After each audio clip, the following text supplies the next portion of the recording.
What if everything you didn't learn in history class was the good part? This is the side of US presidents they don't carve into marble: the streakers, the brawlers, the comic book collectors, and the guy who boxed himself blind. From skydiving seniors to bear-keeping founding fathers, we're diving headfirst into 100 of the strangest, boldest, and flat-out weirdest facts about the people who ran America. No politics, no lectures, just the unbelievable truth. And it all starts with a man who kept his initials on his underwear. Welcome to 100 Rare Facts About U.S. Presidents. Andrew Jackson's parrot got kicked out of his funeral. Death has a way of revealing character. And Andrew Jackson's funeral? It had all the subtlety of a bar brawl. The old general had lived a life steeped in violence, revenge, and unfiltered grit. He had once stared down would-be assassins, survived more duels than a pulp Western outlaw, and physically beat a man with a cane on the steps of the Capitol. His final send-off was meant to be solemn. A legacy-laced farewell to a man who had broken banks, bones, and political norms. And yet, even in death, Jackson's chaos refused to go quietly. As mourners gathered in the Hermitage, beneath thick Tennessee humidity, an uninvited voice cut through the air. Not a mourner, not a preacher, not even a ghost. It was a parrot. A parrot named Paul. Jackson's beloved pet, who had been with him through his declining years, perched elegantly near the casket. Green feathers, black eyes, and a vocabulary straight out of a sailor's nightmare. As the preacher began his invocation, Paul interrupted. Loud, profane, continuous. Eyewitnesses recalled the parrot shrieking curses so vile, grown men blushed. Religious leaders tried to keep the mood holy. Paul responded with what can only be described as 19th century profanity jazz. Eventually, the bird was removed, literally thrown out of a funeral. That's how much Andrew Jackson's energy lingered.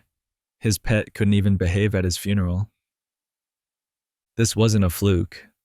Jackson was known for his volcanic temper and vulgarity. He swore constantly, to the point where his staff created code systems to translate his rants into publishable quotes.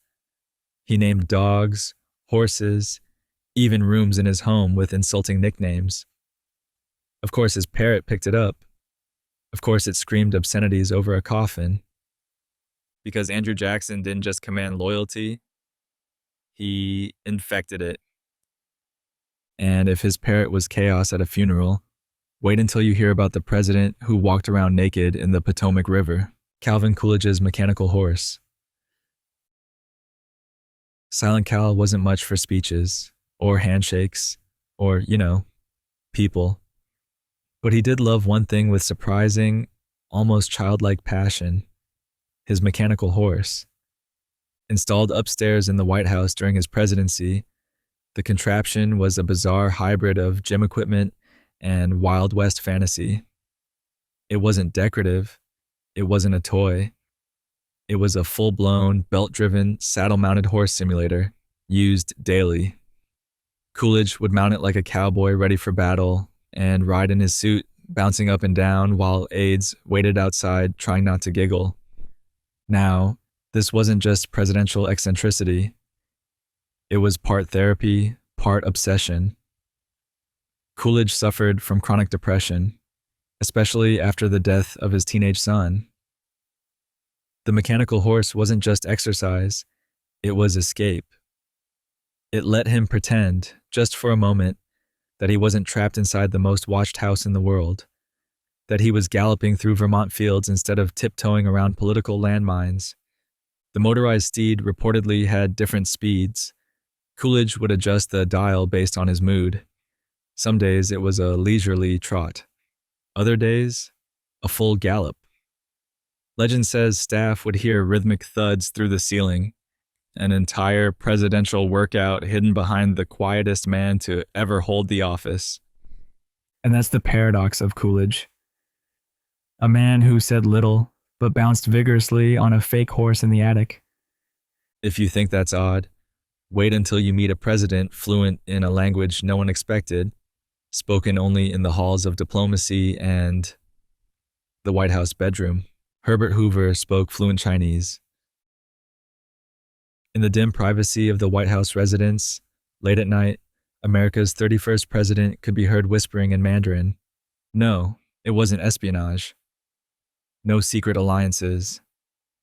Just pillow talk. Herbert Hoover, the engineer president, spoke fluent Chinese. So did his wife, Lou. It wasn't casual travel knowledge. It was a full second language, honed during their years living in China before his political career ever began. The two would often speak it when they didn't want the staff to overhear them. Think of it as a verbal panic room.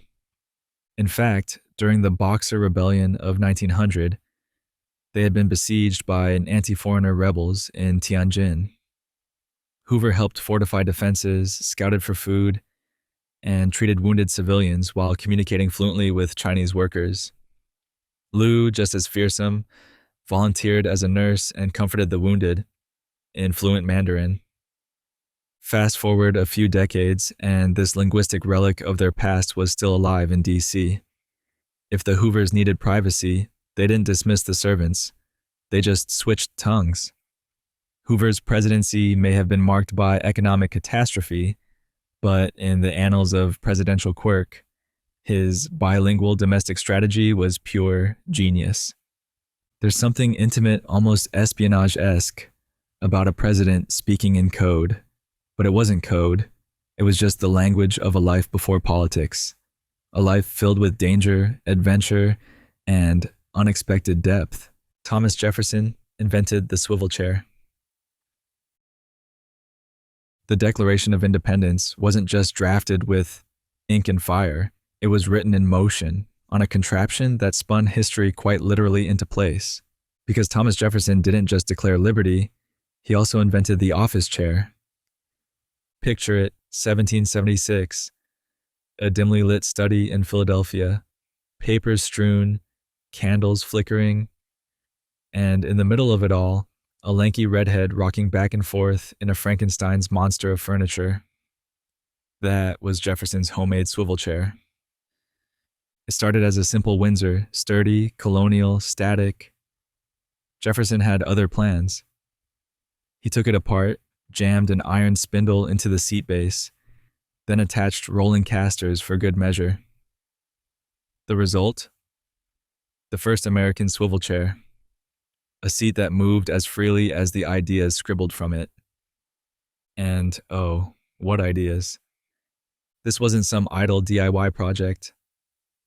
Jefferson wrote the Declaration of Independence while spinning, pivoting, shifting, literally turning the tide of history one squeaky rotation at a time. It wasn't just comfort, it was philosophy in motion. Enlightenment ideals deserved Enlightenment furniture. The chair itself became something of a relic. Jefferson brought it back to Monticello after the war, modified it further, and reportedly referred to it with pride. It's now preserved in the American Philosophical Society, looking every bit like the love child of invention and rebellion. The irony? Jefferson hated public speaking. He avoided it like disease, but his chair? That thing moved more confidently than most men in Congress. And that's Jefferson in a nutshell. Reserved in person, radical in print. A man who couldn't stand still and made sure his chair never did either. Ronald Reagan saved 77 people as a lifeguard. Long before he was the Gipper, long before he was the governor, long before he ever shared a scene with a chimp, Ronald Reagan was just a suntanned teenager in Dixon, Illinois, with a whistle around his neck and a watchful eye on the river. Reagan's first real job? Lifeguard. Not at some pristine beach, but along the murky waters of the Rock River, where the currents were strong and the rescue techniques were rudimentary. From the age of 17, Reagan stood post at Lowell Park, armed with little more than a wooden lifeguard chair, an iron stomach, and an almost pathological sense of responsibility. Over 7 summers, he saved 77 people from drowning. 77. That's not an urban legend. He carved a notch in a log every time he pulled someone from the river's grip. Some of those saves were routine, a slip here, a panic there. Others were full-on hero moments. One involved diving into rapids, another yanking someone out by their hair. Reagan himself claimed the experience shaped his worldview. Responsibility, quick thinking, performing under pressure while pretending everything's fine, pretty much sums up acting. And politics. He wasn't doing it for glory. He wasn't even doing it for cash. It was about showing up, watching over strangers, and stepping in when everything hit the fan. A pattern he'd repeat, on camera, and later in the Oval Office. And that's the thing about Reagan. He saved lives before he ever saved face. But if saving lives was noble, the next guy, not so lucky. One diplomatic dinner, one upset stomach, one international incident no one ever forgot. George H.W. Bush threw up on the Prime Minister of Japan. January 8th, 1992. Tokyo. A lavish state dinner. Crystal glasses, sushi platters, polished diplomacy, and then chaos. President George H.W. Bush, 41st President of the United States, went down in history for an act no amount of protocol could prepare for: projectile vomiting on the Prime Minister of Japan. It started subtly, a wave of discomfort, a tightening of the stomach, then mid-dinner, mid-conversation, disaster. Bush turned pale, slumped forward, and emptied the contents of his presidential gut directly onto Prime Minister Kiichi Miyazawa's lap. Then he fainted. For 30 seconds, America's commander-in-chief was out cold on Japanese soil. Secret Service agents panicked. Aides rushed in. His wife, Barbara, tried to lighten the mood. "Just the flu," she said with a smile that probably curdled every diplomatic wine glass in the room. The incident became instant headline gold. In Japan, the word bushusuru, butsushusuru, emerged as slang. To do a bush. It meant to publicly throw up. Yes, they made a verb out of it. To his credit, Bush handled it with grace. He joked about it later. Blamed bad sushi. Called it a humbling moment. But behind the humor, the image stuck. The leader of the free world, head down in his soup, redefining international relations. This wasn't a career-ending gaffe, but it was certainly one of the most humanizing presidential moments ever televised. Proof that even the most powerful man on earth can be taken out by sashimi. But while Bush's hands were busy gripping a napkin, the next president had a more refined trick up his sleeve, or rather, both sleeves. One hand in Latin, one in Greek, at the same time. James Garfield could write in 2 languages with both hands. If political talent were measured in ambidexterity, James A. Garfield would be a god. Picture this: Garfield sitting at his desk, a pen in each hand. With the left, he writes Greek. With the right, Latin. Simultaneously, not copied, not translated. 2 distinct languages pouring from 2 halves of the same brain. In cursive, it's not myth, it's documented. Witnesses described it as unsettling, like watching a man split himself in 2 and carry on separate conversations with history. Garfield wasn't just flexing, he was a savant, a scholar president in an age of generals. Born in a log cabin, self-taught in multiple languages, and capable of delivering speeches that read like philosophical treatises, he brought a level of intellectual horsepower to the presidency that most never even approach. This dual writing stunt wasn't just a parlor trick. It reflected a deeper obsession, balance, logic on one side, creativity on the other. He believed the human mind was a battlefield between order and chaos, and he trained both sides with military precision. Unfortunately, Garfield's genius presidency was cut tragically short.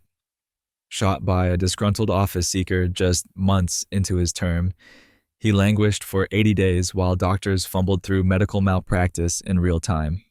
By the time he died, the nation mourned not just a leader, but a mind. Still, for one dazzling moment, the Oval Office belonged to a man who could write symphonies of logic in stereo. Ku Goisub. Before we dive into the next presidential oddity, quick question. Where in the world are you watching from, and what time is it right now?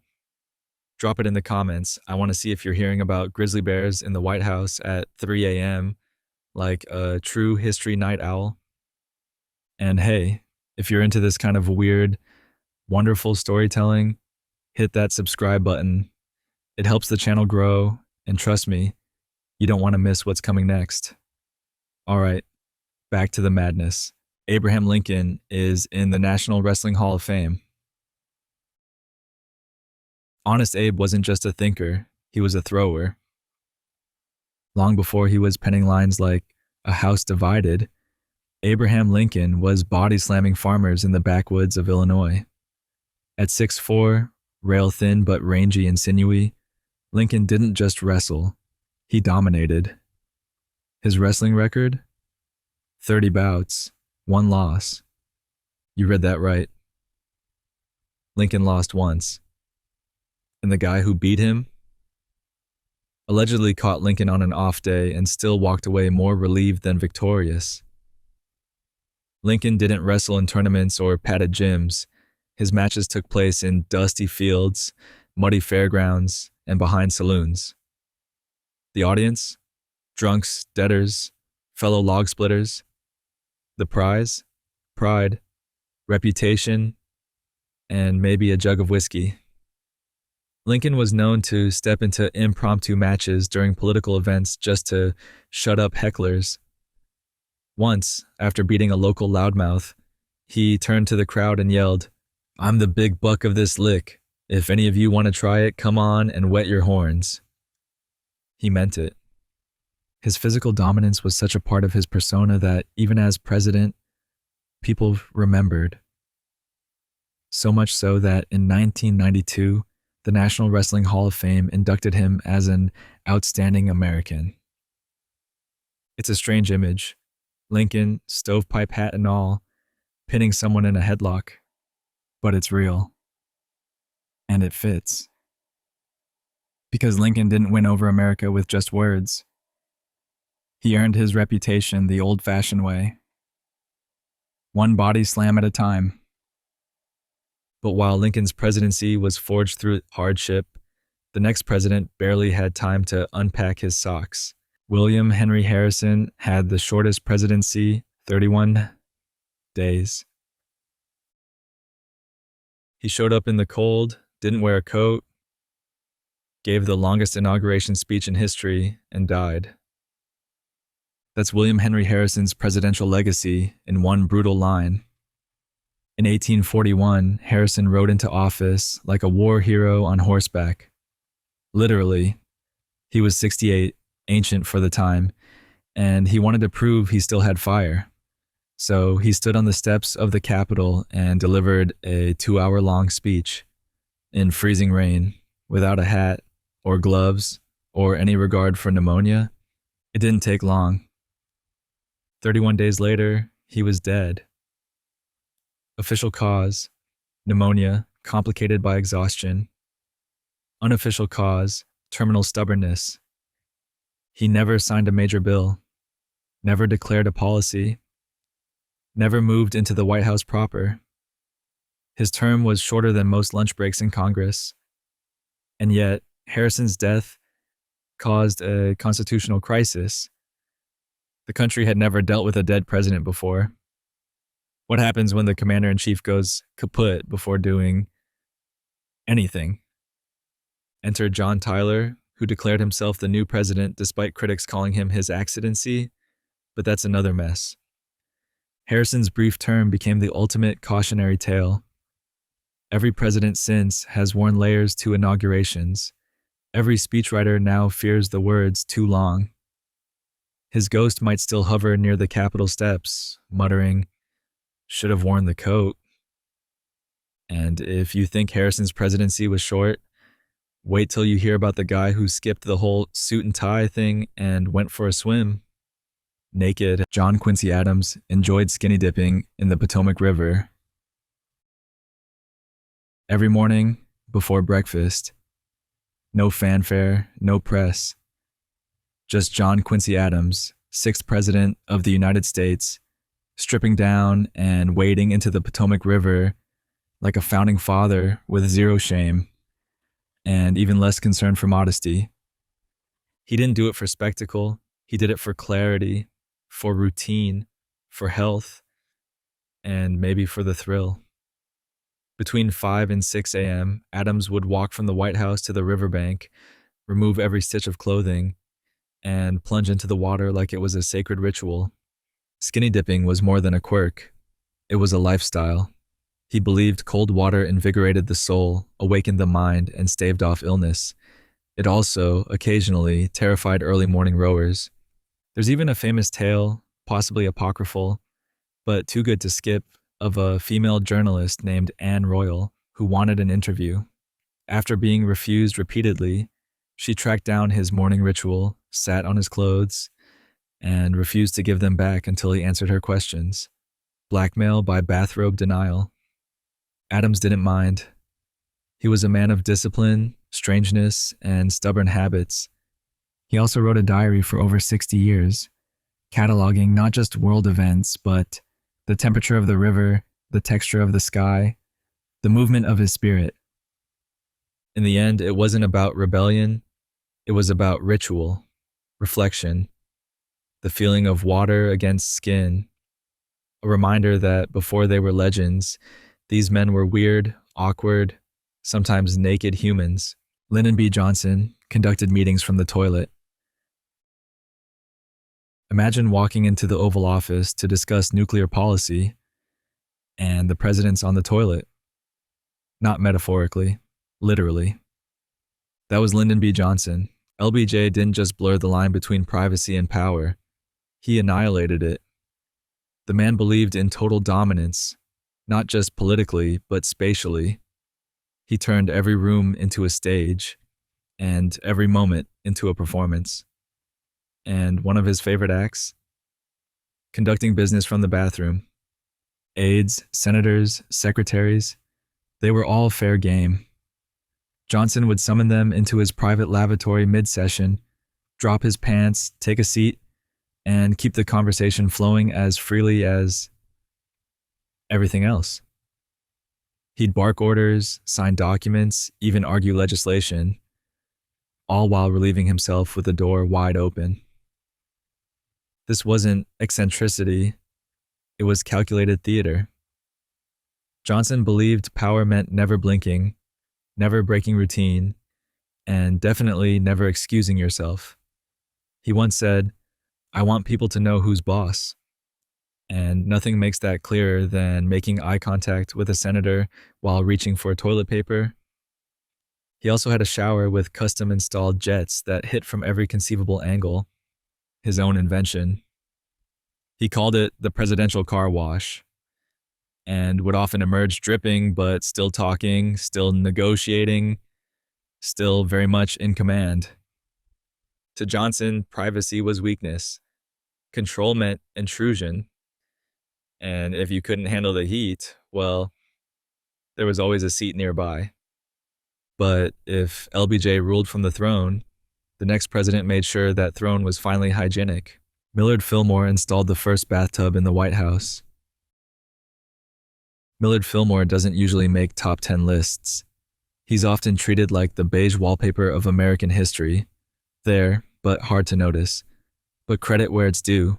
The man brought indoor bathing to the White House. Before Fillmore, presidential hygiene was rustic. Think bowls of tepid water, sponge baths by candlelight, and plumbing systems held together by prayer. But in 1851, Fillmore broke that mold by installing the very first bathtub in the executive mansion. It wasn't a sleek porcelain tub with brass fixtures. It was a heavy wooden basin lined with lead. Water had to be hauled in by hand. Still, it was revolutionary. Cleanliness, at long last, had entered the West Wing. Fillmore's tub wasn't just about cleanliness, it was about status. Hygiene was becoming fashionable, and installing a tub signaled modernity. Progress. A president who understood the future was made of copper pipes and soap. This one upgrade sparked more. Fillmore also replaced the open hearth kitchen with a modern stove. He pushed for plumbing upgrades. The White House started resembling a livable home instead of a colonial ghost hotel. But don't mistake him for a man of luxury. Fillmore was still comically stiff. He reportedly never laughed aloud and considered chewing gum a betrayal of adult dignity. Still, credit where it's due. He gave the White House its first real scrub. And while Fillmore brought soap, the next president brought something much cooler. Heroes, capes, webs, and Conan the freaking Barbarian. Barack Obama collects comic books. Barack Obama may have been a constitutional scholar, but he's also one of the most unapologetically nerdy presidents in US history, and not in a I once read Lord of the Rings kind of way, in a full-on true believer, comic book collecting, Marvel and muscle kind of way. His favorites?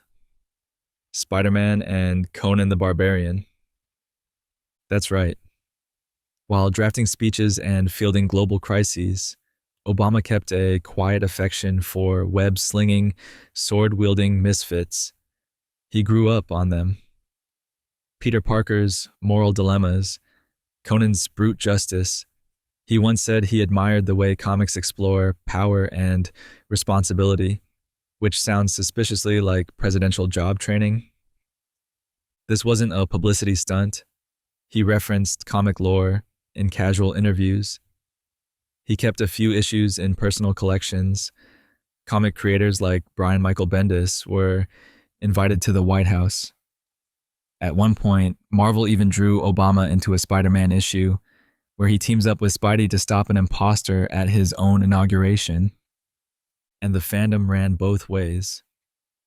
Comic book culture embraced him not just as a fan, but as a kind of mythic figure. A real-life origin story, community organizer, law professor, unexpected hero. William Taft got stuck in the White House bathtub. Some men make history, others wedge themselves into it. William Howard Taft, 27th president and judicial heavyweight, was a man of substance in every sense. Weighing over 300 pounds during his presidency, Taft's physical presence was matched only by his legal acumen. But history doesn't remember him for his rulings on antitrust law or his tenure as Chief Justice. No, history remembers the tub. One day, exact date debated, Taft entered the White House bathroom and didn't come out. Staff were summoned. Rumors swirl. It took several men to free him. Butter was involved, probably not, and the tub cracked under pressure. Whether all the details are true or exaggerated doesn't even matter anymore. The story has metastasized into presidential folklore. What we do know is that Taft did, in fact, commission an extra-large bathtub afterward. It measured over 7 feet long and could reportedly fit 4 grown men. The thing was less a tub and more a maritime vessel. It arrived aboard a train flat car and required a crane to install. If that doesn't scream presidential bathing priorities, nothing does. Taft himself had a good sense of humor about it. He reportedly joked about his size and even chuckled when political cartoons depicted him as an overstuffed dumpling. And really, what else could he do? When you're a president whose most enduring moment is getting stuck in porcelain, laughter is survival. But if Taft's presidency was defined by physical girth, the next one was defined by musical dexterity. 5 instruments, 1 paranoid soul. Welcome to the weird symphony of Richard Nixon. Richard Nixon played 5 musical instruments. You know Richard Nixon as the Watergate guy, the I am not a crook guy, the guy with a 5 o'clock shadow that lost him the presidency before he ever won it. But here's what you don't know. The man could jam. Piano, saxophone, clarinet, violin, accordion. Nixon played them all. And not just chopsticks level. He performed. On national TV in front of crowds. His piano skills in particular were sharp enough to impress trained musicians. He even composed a little something called Piano Concerto No. 1, which he played on The Tonight Show with Jack Paar. And it wasn't for PR. Nixon grew up in a musical household. His mother was a devout Quaker who believed music brought balance to the soul. Nixon played in church, at home, sometimes as a form of meditation, sometimes, according to aides, as a stress release during the darkest political days of his life. That's the paradox of Nixon. Behind the brooding eyes and sweating upper lip was a man who could coax melody from keys and strings. It didn't match the caricature.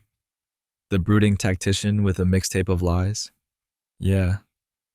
That guy also knew his way around a violin. He didn't flaunt it. He didn't center it in campaigns. But in moments of rare vulnerability, Nixon would play. Notes instead of speeches. Music instead of manipulation. And for a brief moment, you could forget the shadows creeping toward his office.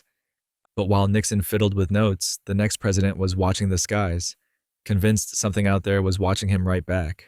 Jimmy Carter reported a UFO sighting in 1969. One humid evening in Leary, Georgia, Jimmy Carter looked up and saw something he couldn't explain. It was 1969. Carter was still a state senator. He and a small group were preparing for a Lions Club meeting when a bright, glowing object appeared in the sky. He described it as very bright and changing colors, red, blue, then white. It hovered, then ascended, then vanished into the night. Carter, a trained naval officer and nuclear engineer, wasn't exactly prone to flights of fancy, but this sighting shook him. He reported it, filed a formal statement to the International UFO Bureau. He insisted it wasn't a plane, or a star, or a hallucination. It was unknown. He later told reporters he didn't believe it was an alien spacecraft, but he couldn't deny what he saw.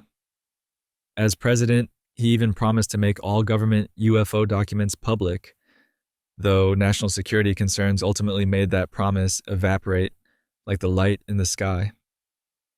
Still, Carter's sighting became a permanent part of his legacy. The peanut farmer who looked up, the president who believed in transparency, even when the truth was buried somewhere above the clouds. Ulysses S. Grant got a speeding ticket on a horse. In the 1870s, speed limits were a thing. Even in a city full of wagons, top hats, and unpaved roads.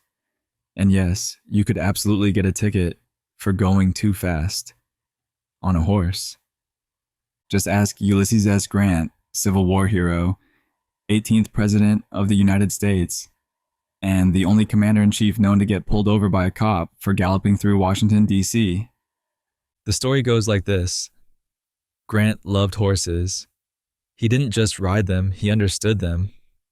A former general who spent years on horseback, he treated them with almost spiritual respect, which made it all the more ironic when, during his presidency, he got busted for horse speeding.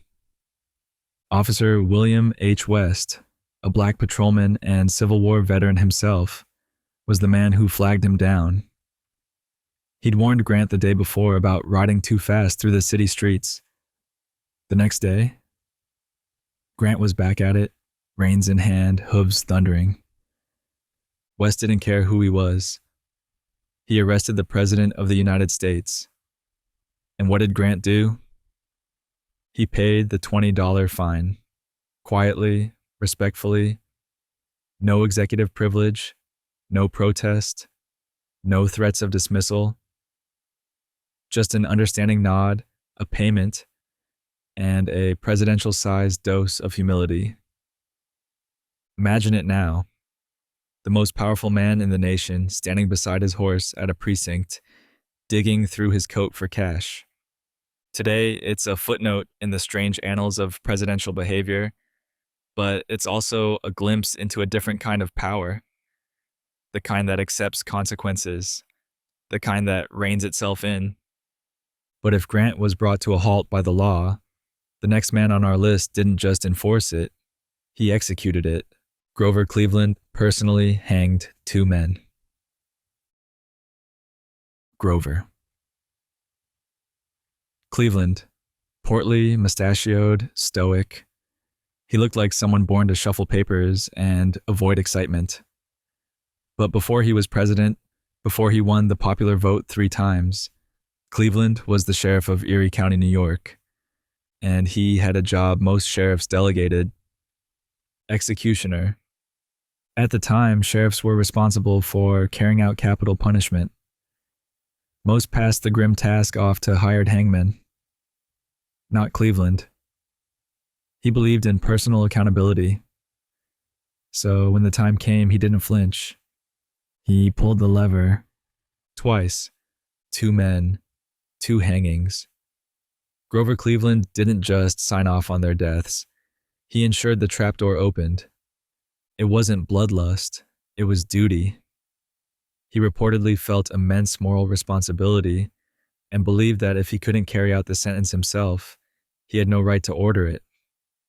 It was a brutal logic, cold, unforgiving, but weirdly principled. This wasn't campaign material. He didn't boast about it. It wasn't in his speeches. But political opponents did bring it up. Voters, mixed reactions. Some admired the nerve. Others were horrified. Today, it's a jarring piece of presidential trivia that Cleveland, a man who would later veto more bills than anyone before him, started his climb to the White House not with lawmaking, but with death dealing. It's a stark reminder the path to power is often paved with uncomfortable truths. And speaking of uncomfortable, our next president didn't just charm the world with his smile. He also took home one of literature's highest honors. John F. Kennedy won a Pulitzer Prize. Before he was dodging bullets in Dallas, before the Cuban Missile Crisis or the Berlin Wall showdown, John F. Kennedy was just a young senator with a back injury and a typewriter. The result? Profiles in Courage, a collection of biographical essays about U.S. senators who risked their careers to do what they felt was right. Published in 1956, it struck a chord. Integrity, sacrifice, the high cost of political bravery. It wasn't just timely, it was timeless. And it won him a Pulitzer Prize. Now, the authorship of Profiles in Courage has long been debated. Kennedy's speechwriter, Ted Sorensen, is believed to have had a heavy hand in the writing. But the vision, the selection of stories, the moral framework, that was pure JFK. The book was more than a political boost. It was a moral thesis. It set the tone for Kennedy's image, the young idealist, the maverick with a conscience. It didn't hurt that the prose was sharp, the pacing crisp, and the message noble. Winning a Pulitzer is rare for a politician. Winning one before becoming president? Practically unheard of. And JFK didn't treat it like a trophy. He treated it like a compass. He often cited stories from the book when defending controversial decisions. He believed in courage, not as a campaign slogan, but as a political necessity. Benjamin Harrison was afraid of electricity. When electricity came to the White House in 1891, it was a dazzling marvel. Wires, bulbs, switches. The future, quite literally, flickering to life. But for President Benjamin Harrison, it wasn't progress. It was a death trap. Harrison was the first president to live under electric lights, and he hated every second of it. He refused to touch the switches, not out of laziness, out of sheer wide-eyed terror. He believed, genuinely, that flipping one might electrocute him on the spot. So instead of adapting, Harrison adapted around it. He and his wife, Caroline, ordered the staff to operate the lights. Even then, they often opted to leave them burning through the night rather than risk turning them off. The mansion glowed like a haunted opera house at 2 a.m., purely because the first family was afraid of the switch. Harrison's fear wasn't uncommon at the time. Electricity was new, unseen, rumored to explode or kill with a single touch. But while most Americans warmed up to it, Harrison, leader of the free world, never did. In the age of industry and invention, he remained a candleman at heart. This wasn't his only oddball tick. Harrison was stoic, uncomfortable with crowds, and famously aloof. He once said the only thing he missed about campaigning was the train rides. Electrification, to him, wasn't liberation. It was just another flicker of progress he'd rather leave to someone else. But if Harrison feared the power switch, the next president was the switchboard operator of an entire beauty empire. Donald Trump owned the Miss Universe pageant. Before the Oval Office, before Make America Great Again, before the Twitter typhoons and MAGA rallies, Donald J. Trump was a beauty pageant mogul. Yes, that Donald Trump. The real estate tycoon turned reality TV star once owned the Miss Universe organization, including Miss USA and Miss Teen USA. He didn't just sponsor them. He didn't just appear at events. He bought them outright in 1996 and ran the glitzy empire until 2015. The pageants were peak Trump. Stage lights, sequins, spectacle. He brought in new sponsors, increased television coverage, and reportedly took personal interest in the contestants and judges. Critics said he blurred the line between host and showrunner. Supporters claimed he revitalized the brand. Controversies swirled, as they tend to. But for Trump, the pageants weren't just about beauty. They were about branding. He positioned them as glamorous Trumpian showpieces, where gold met glitter and everything had a tagline. Even as he transitioned into politics, echoes of the pageant world followed. Appearances, endorsements, familiarity with international delegates, and, of course, a taste for stage presence so polished it could reflect stadium lights. This wasn't a political legacy. It was a branding strategy, one that eventually swapped evening gowns for red baseball caps. And while Trump crafted empires with cameras and catwalks, our next president fought a much quieter, much lonelier battle with his own voice. Joe Biden overcame his stutter by reciting poetry in the mirror. Before Joe Biden became vice president, before he was a senator, before he won the presidency on his third try, he was a boy in Scranton, Pennsylvania, who couldn't finish a sentence without getting stuck. Biden had a severe stutter, not a stumble, a full stop, freeze up, time warp kind of stutter. His classmates mocked him, his teachers dismissed him. One nun reportedly called him Mr. Bew Boo Boo Biden in front of the class. But young Joe didn't retreat.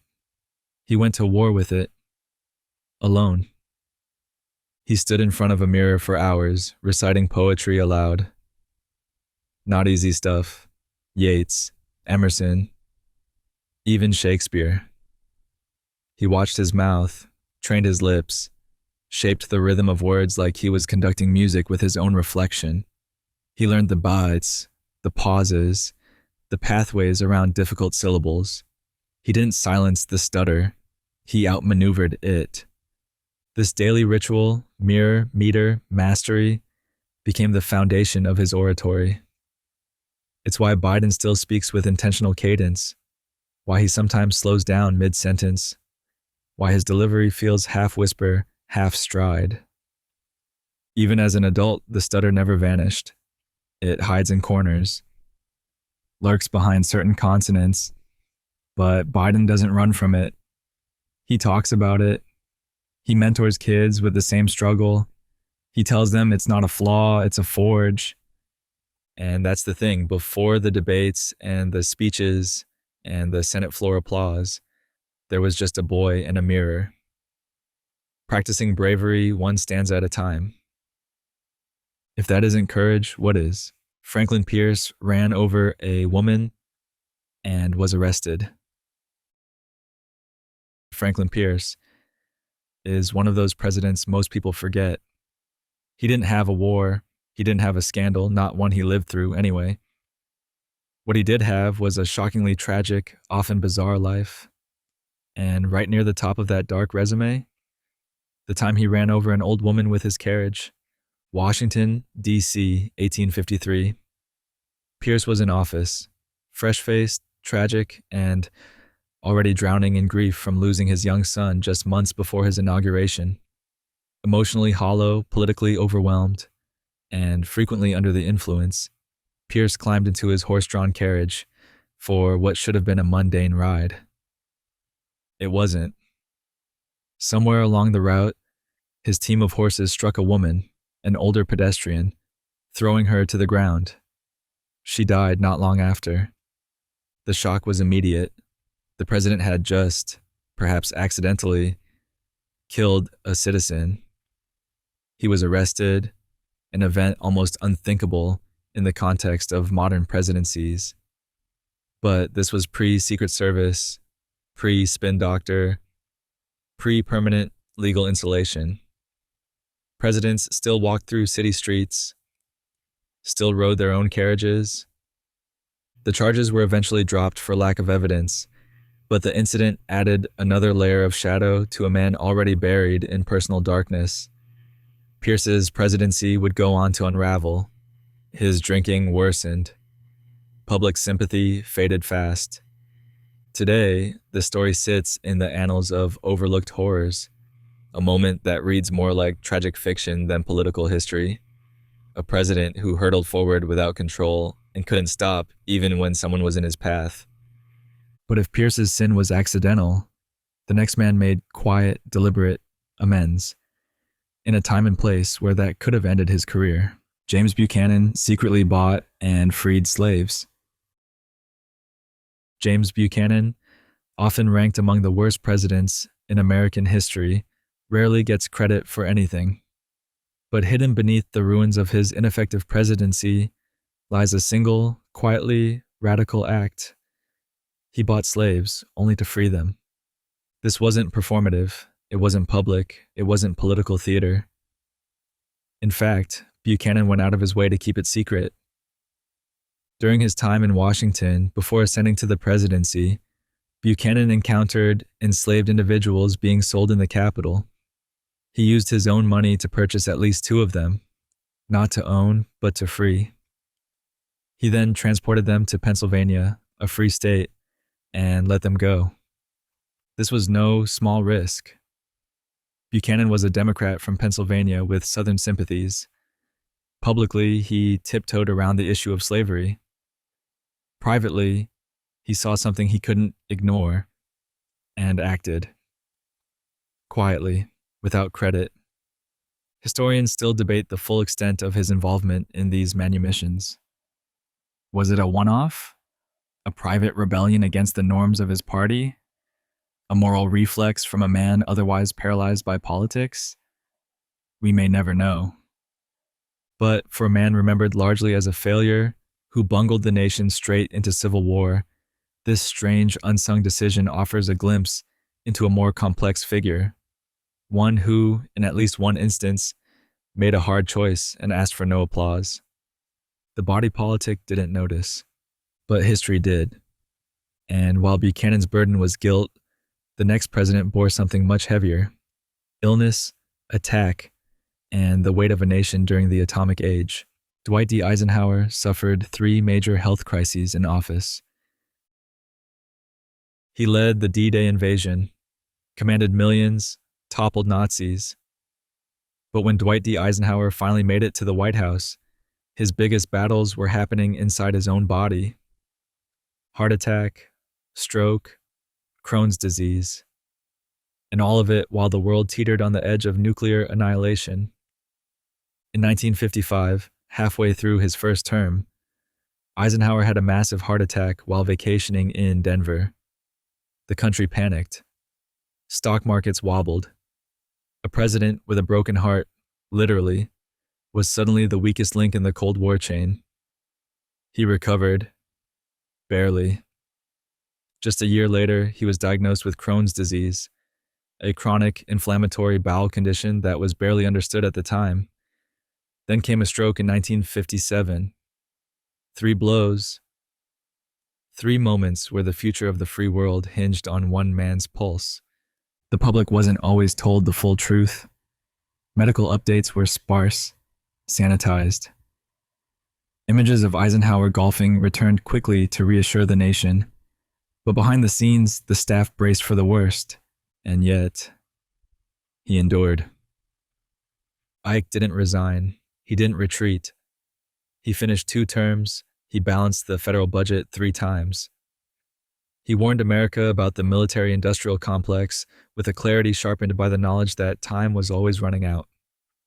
Here was a man who'd faced tanks and trenches, but found his greatest challenge on hospital beds and blood tests. He didn't win every battle, but he showed up for all of them. Woodrow Wilson's wife secretly ran the country.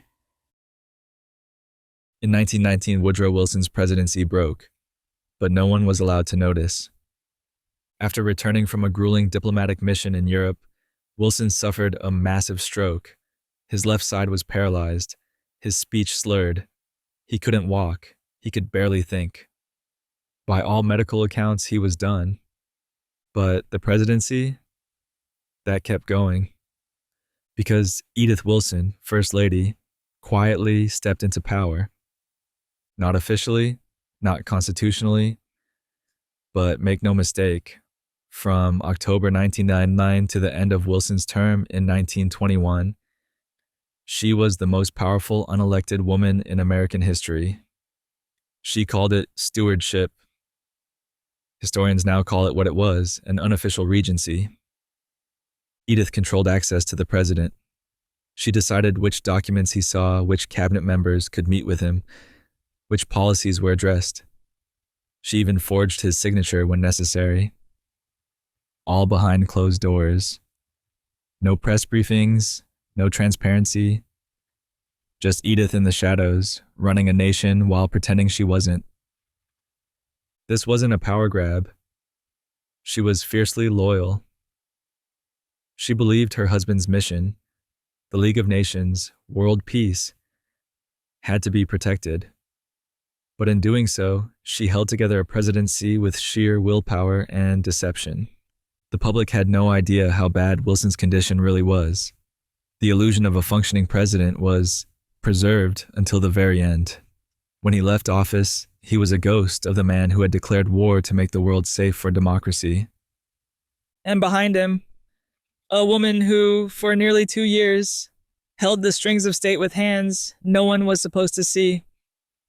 But if that sounds like a cover-up, wait until you hear about the guy whose mouth was full of lies. Specifically, dental lies. George Washington's teeth were real, but not wooden. Let's kill the myth right here. George Washington did not have wooden teeth. It's one of the most persistent legends in American folklore, but the truth? Way weirder. Washington's teeth were real enough. They just didn't belong to him. The father of his country had notoriously bad dental health. By the time he took office, he had only one natural tooth left. He wore a series of increasingly painful dentures made from ivory, animal bone, and human teeth. Yes, human teeth. Some purchased. Some pulled from the mouths of enslaved people. The dentures were clunky, discolored, and grotesquely uncomfortable. They distorted his jaw, changed the shape of his face, gave him that tight-lipped, steely expression seen in so many paintings, not solemnity, just dental misery. Wood was never used. It was too porous, too absorbent, and too easily warped. But over time, the staining on ivory dentures may have looked wooden to observers, and the myth stuck like a bad crown. Washington's dental agony shaped more than just his face. It influenced his personality. He was quiet, reserved, prone to short speeches and long silences, not out of stoicism, but because talking hurt. So, no. America's first president didn't chew with timber, but he did bite down on a set of teeth that told a darker, stranger story of pain, vanity, and the grim realities of 18th century medicine. And speaking of firsts, the next man on our list didn't inherit a nation. He was the first to be born into it, Martin Van Buren. First president, born an American. All the founding fathers, British subjects. Every president before Martin Van Buren, born before the U.S. officially existed. But Van Buren? He came into the world on December 5th, 1782, 6 years after the Declaration of Independence. He was the first president born as an American citizen. No kings, no colonies, no redcoats in his rear view. And he wasn't just born free. He was born Dutch. Raised in Kinderhook, New York, Van Buren grew up speaking Dutch as his first language.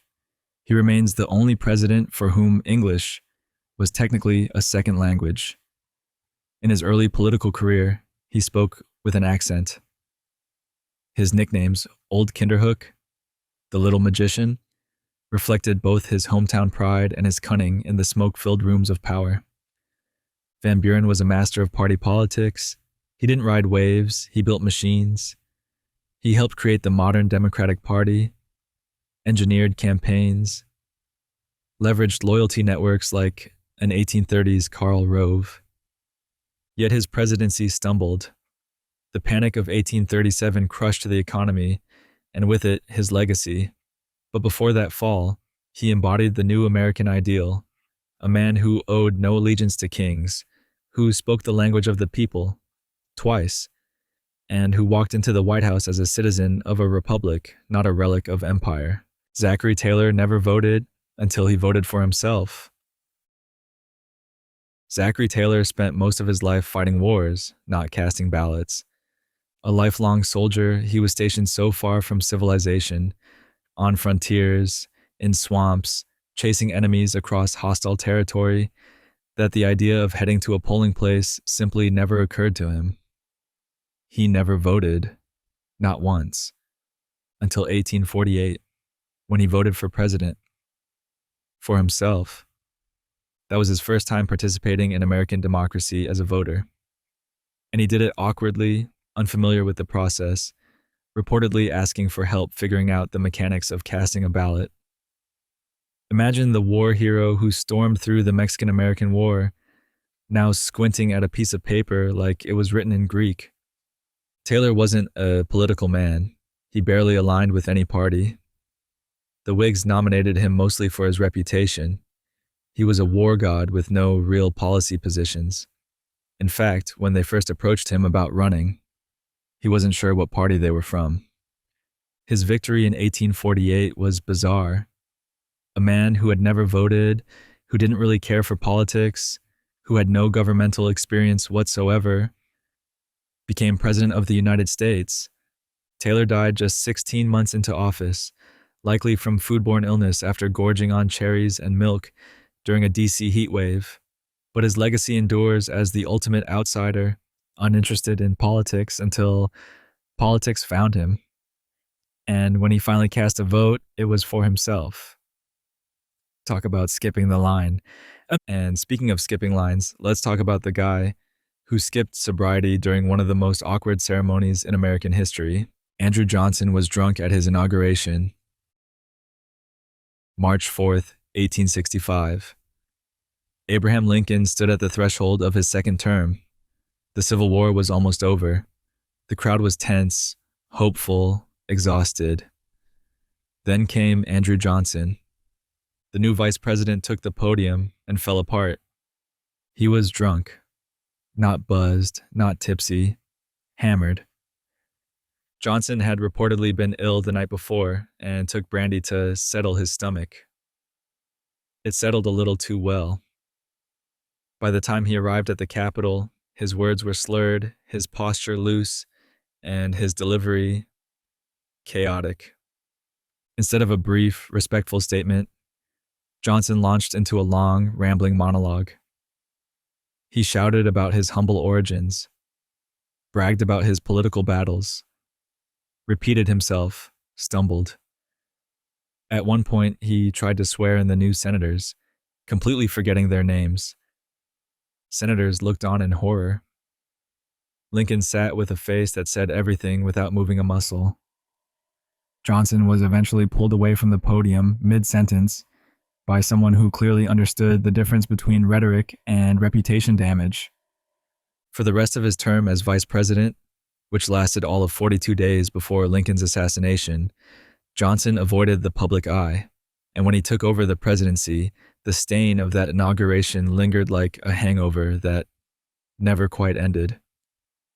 It was a foreshadowing of what was to come. His presidency would be filled with conflict, vetoes, impeachment, and isolation. But if Johnson's biggest mistake was what he poured in, our next president's obsession was what he wore on the outside. Repeatedly, excessively, lavishly, Chester A. Arthur owned over 80 pairs of pants. Chester A. Arthur didn't run for president. He inherited it after James Garfield was assassinated. But he didn't just step into power. He stepped into it wearing tailored trousers, silk vests, and enough fashion sense to make Broadway blush. Arthur was a style god, the original White House dandy. He owned over 80 pairs of pants, and rumor has it he changed outfits several times a day. Not for events, for moods. Morning meeting? Charcoal pinstripe. Afternoon correspondence? Deep navy with a satin finish. Evening cigar on the south lawn? Bring out the houndstooth. This wasn't just vanity, it was strategy. Arthur had once been tarnished by a scandal-ridden past as a New York customs collector. When he became president, no one expected much. So he did what politicians dream of. He reinvented himself. Through fashion, he refurbished the White House, hired Louis Comfort Tiffany to redesign its interiors, turned the executive mansion into a showroom of opulence. The man practically wallpapered the White House with silk and starch. And it worked. He softened public skepticism, won over critics, made political power look polished, deliberate, modern. Even Mark Twain, no fan of politics, called him a gentleman. Arthur remains one of the most underrated image crafters in presidential history. He didn't charm with speeches, he charmed with cuffs, cravats, and pure uncut drip. Because when your past is complicated and your present is shaky, you dress for the presidency you want. And next up, meet the guy who walked onto a stage mid-speech with a bullet in his chest. And kept going. Theodore Roosevelt was shot and finished his speech. Anyway.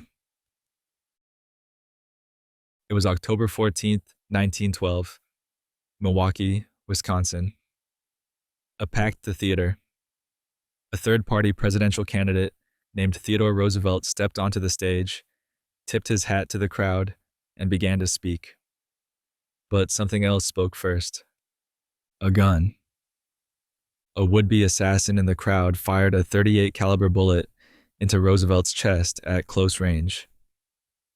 It tore through his steel eyeglass case and a thick folded manuscript, 50 pages of a campaign speech, which slowed the bullet before it lodged in his ribcage. The crowd gasped. The shooter was tackled. Roosevelt, stunned, staggered back, but didn't fall. He coughed into his hand. No blood. The bullet hadn't hit a lung. It takes more than that to kill a bull moose, he growled. And then he kept speaking for 90 full minutes, bleeding, in pain, with a bullet inside him. "I don't know whether you fully understand that I have just been shot," he told the stunned audience. "But it takes more than that to kill a bull moose." Only after delivering the entire speech did Roosevelt agree to go to the hospital. Doctors determined the bullet was too close to vital organs to safely remove. He carried it in his chest for the rest of his life. This wasn't just bravado, it was myth-making in real time. Roosevelt turned a near-death experience into the most hardcore political campaign stunt in U.S. history. And it worked. He didn't win the election, but he won immortality. Because some presidents get votes, others get monuments. Roosevelt, he got shot, delivered a lecture, and walked off like he'd stubbed his toe. Now, from the most intense middle of speech moment in history to a man whose middle name was exactly nothing. Harry S. Truman had no middle name. Harry S. Truman. The S is legendary. It sits there like a puzzle piece, daring people to decode it. And here's the twist. It stands for nothing. That's right. No name, no secret, just a letter. Truman's parents, caught in a naming debate between honoring his grandfathers, Anderson Ship Truman and Solomon Young, compromised by giving him the letter S, not S for Samuel or Stanley or Spencer, just S, and Truman owned it. In official documents, it always came with a period. Some grammar purists argued that initials without meaning shouldn't get punctuation. Truman ignored them. He insisted on the dot. It looked right. That single letter caused minor chaos over the years. Government forms were rejected for missing information. School teachers marked him down. But Truman stayed steady, like the Missouri farm boy he was, confident in the weird legacy of his alphabetic compromise. The middle initial with no middle name became a metaphor for Truman himself. Plain, pragmatic, quietly defiant. He wasn't flashy. He didn't crave fame, but he dropped a bomb, integrated the military, and desegregated DC housing. One firm, controversial, lettered decision at a time. So the next time you write his name, remember, the S isn't a mystery to solve. It's a message. Sometimes a letter says more than a word. And now from understated initials to sunglasses, saxophones, and late-night swagger, KU Goy Sub. Okay. Quick intermission before we dive into more presidential chaos. Serious question. Where are you watching from and what time is it right now? Are you binging presidential trivia at sunrise? Or are we your 2 a.m. YouTube rabbit hole? Either way, if you've made it this far, you clearly belong here. So hit that subscribe button, join the crew, and let's keep going. We've got plenty more strange, brilliant, and downright unhinged facts to uncover. Bill Clinton played the saxophone on national TV in sunglasses. June 1992.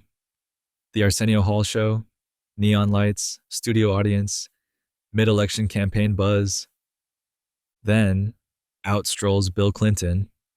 Not in a suit and tie, not with a stiff politician's smile, but in shades, dark sunglasses, and in his hands, a saxophone. Clinton, still just the governor of Arkansas, raised it to his lips and wailed. He played Heartbreak Hotel like he was auditioning for the E Street Band instead of the Oval Office. The audience lost it. Arsenio Hall lost it. America blinked. A presidential candidate, on late night, playing the sax, in sunglasses. It was electric, and it worked. The appearance rebranded Clinton overnight.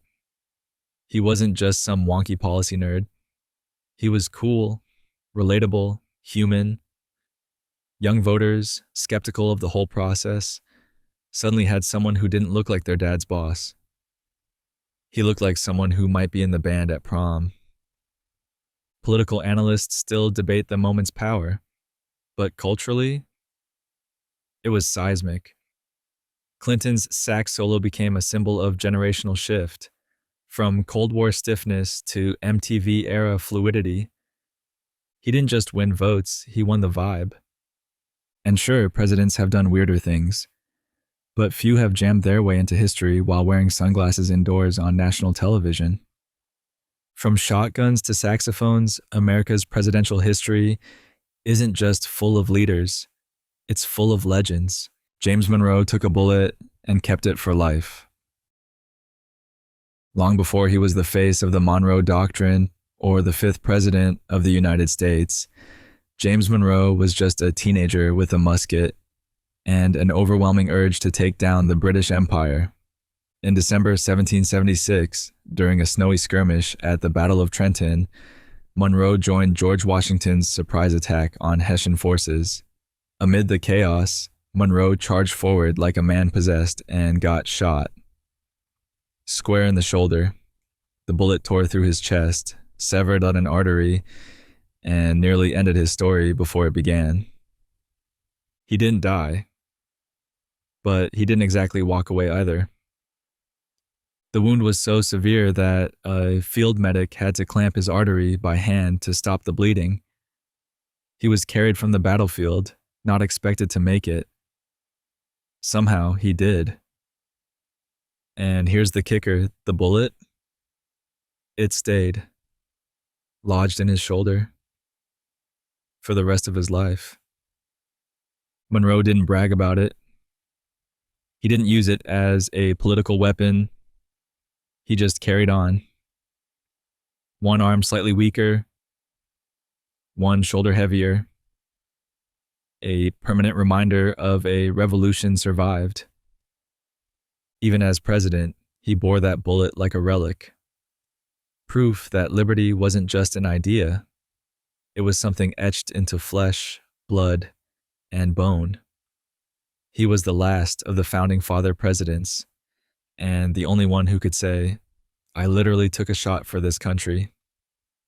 So, if Monroe carried war in his body, our next president tried to ban the battlefield of booze. Right inside the White House, Rutherford B. Hayes banned alcohol in the White House. Rutherford B. Hayes didn't sip, didn't toast, didn't spike the punch bowl. The man was as dry as a desert and twice as stubborn about it. When he took office in 1877, the White House was known for lavish dinners and flowing wine. Hayes? He shut it all down. No champagne, no whiskey, no ceremonial bourbon in the back room.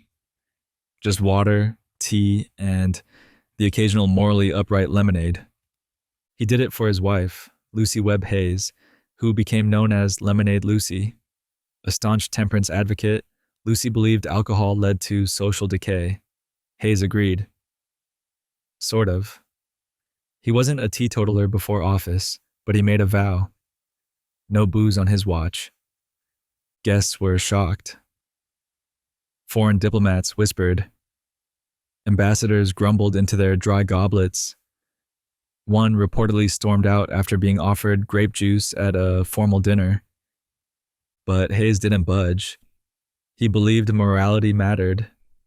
He figured if he couldn't win hearts with policy, he'd do it with clean living. Spoiler, it didn't work. The decision alienated allies, amused enemies, and turned White House receptions into dry, awkward affairs. Still, Hayes held the line. In an era of political corruption and whiskey-soaked debates, he tried to lead by example, with clear eyes and a clean conscience. So while Monroe carried a bullet, Hayes carried a banner, sobriety over celebration. And next up, a president who didn't carry a rifle or a flask, but a pom-pom. George W. Bush was a cheerleader in high school. Long before mission-accomplished banners and rancher swagger, George W. Bush was pumping up the crowd with megaphones and spirit fingers. That's right. America's 43rd president was a bona fide cheerleader at Phillips Academy in Andover, Massachusetts. And we're not talking sidelines hanger. He was front and center, leading chants, rallying classmates, and flipping through routines like a one-man pep rally in khakis. It wasn't a fluke. In the 1960s, male cheerleaders were respected symbols of school spirit and leadership. Bush embraced it, loudly, confidently, with the same grinning charm that would later win over voters, even as it bewildered policy wonks. He didn't throw passes, he threw energy. He didn't break tackles. He broke down barriers between students and school pride. And it didn't end there. At Yale, he stayed active in campus life. Not on the field, not in the lab, but in the clubs, fraternities, and secret societies that built future presidents one handshake at a time. Bush's cheerleader past became a political fun fact, often delivered with a smirk. Critics used it as fodder. Supporters spun it as early evidence of charisma. But the truth? It fit. He was always more cheer captain than general, more vibe manager than tactician. And in the strange lineage of American presidents, that made perfect sense. Next up, a man who was never elected to the presidency or vice presidency, but ended up holding both offices anyway, and somehow still kept his football habit. Gerald Ford was a fashion model in college. Before the clumsy headlines, before the accidental presidency, before Saturday Night Live turned him into America's favorite punchline, Gerald Ford was a stone-cold stunner. No, really. During his time at the University of Michigan, where he was an All-American football star, Ford also paid the bills by working as a male fashion model. Tall, square-jawed, and impossibly all-American, he appeared in department store catalogs and magazine spreads wearing everything from varsity sweaters to crisply tailored suits. One of his more iconic modeling gigs, posing alongside a young woman named Phyllis Brown, who just so happened to be Betty Ford, his future wife. Yes, Gerald Ford modeled with his future First Lady before either of them knew they'd one day dance in the White House ballroom. He even appeared on the cover of Cosmopolitan in 1942. Just picture that. The future 38th President of the United States, hair slicked, tie tight, gaze locked into the camera like a GQ cover boy. Ford's modeling days didn't last long, but they added to the myth of his wholesomeness. Football captain, war veteran, Ivy League law student, model citizen, literally. It's almost ironic. The man remembered for stumbling down airplane steps once strutted with the confidence of a department store demigod. And while Ford was working the camera, the next president was making music with a bird named Dick. Thomas Jefferson had a pet mockingbird named Dick. If Thomas Jefferson loved anything more than liberty and land surveys, it was music, and his most beloved musical companion wasn't a human. It was a mockingbird named Dick. Yes, Dick the bird. Jefferson kept several mockingbirds during his life, but Dick was his favorite. He didn't just sit in a cage. He had free reign of the house, perched on Jefferson's shoulder or desk, even fluttering around the White House during Jefferson's presidency. And Dick wasn't just a background decoration. He sang, constantly. He mimicked melodies Jefferson played on the violin and harpsichord, learning entire phrases and chirping them back like a feathered jukebox. The bird had a flair for dramatic timing, often interrupting conversations with operatic trills, or flying to Jefferson's mouth for crumbs during meals. Jefferson wrote about the bird with affection. Guests remembered it vividly. This was no ordinary pet. It was an airborne confidant, a musical muse, a chirping co-author of Enlightenment ambiance. In an era where presidents kept warhorses and mastiffs, Jefferson had a literal songbird on his shoulder, which feels weirdly appropriate. Dick eventually died. No elaborate farewell, just a soft fade from the pages of Jefferson's meticulous records. But in the house of a philosopher president, he was more than a pet. He was a duet partner in the concert of ideas. And while Jefferson's death was quiet, the day it happened was anything but, because he died on the most symbolic day possible, alongside his oldest frenemy. John Adams and Thomas Jefferson died on the same day, July 4th, 1826. July 4th, 1826.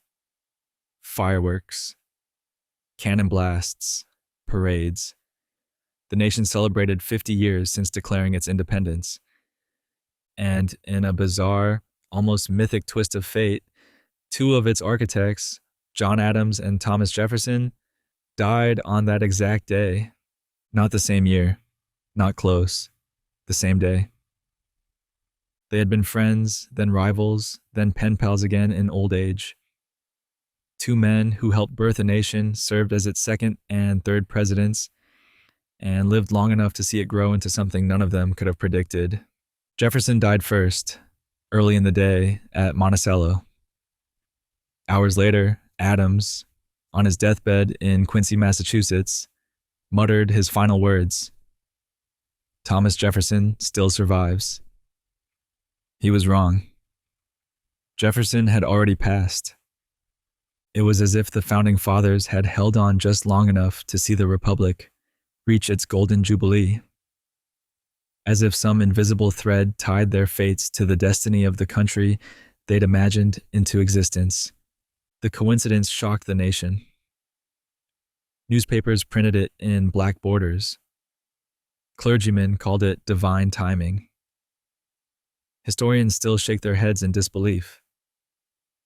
It remains one of the most poetic, cinematic, absurdly perfect footnotes in presidential history.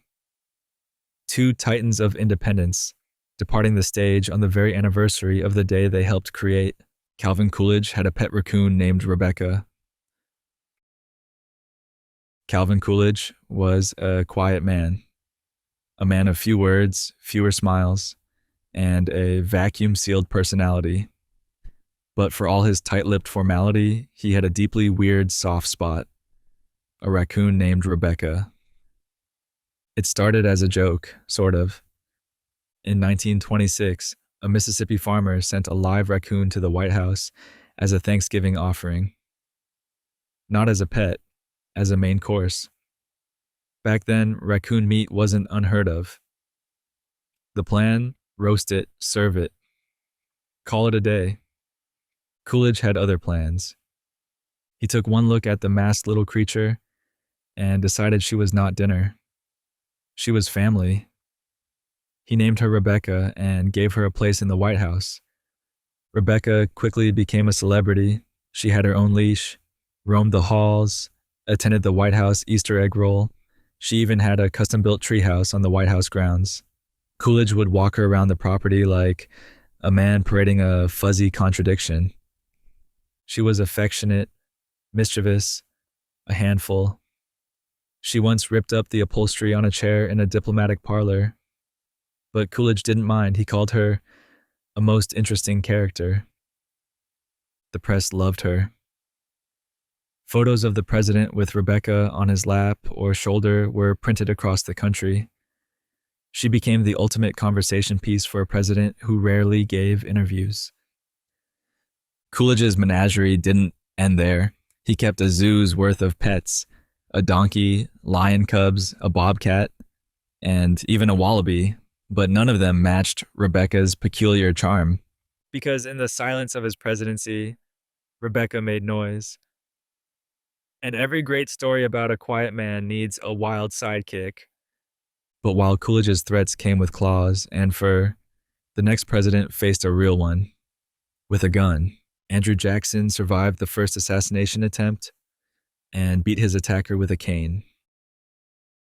Andrew Jackson was not a man you wanted to cross. Duelist, general, walking scowl. So when someone tried to kill him, Jackson didn't flinch. He fought back. It happened on January 30th, 1835, at the U.S. Capitol. Jackson was leaving a funeral when a man named Richard Lawrence approached. Lawrence was unemployed, mentally ill, and convinced the government owed him money. He pulled out a pistol, pointed it at Jackson, fired. The gun misfired. Lawrence reached for a second pistol, fired again. That gun misfired too. At this point, Jackson, 67 years old, suffering from chronic pain with bullets from past duels still lodged in his body, lunged at the would-be assassin and beat him senseless with his cane, repeatedly, in public, while others watched in stunned silence. Lawrence was eventually subdued by bystanders, including Davy Crockett. Jackson, still seething, had to be physically pulled away from his attacker. Later investigations showed both pistols were in working order. The odds of 2 successive misfires were astronomical. Some called it divine intervention.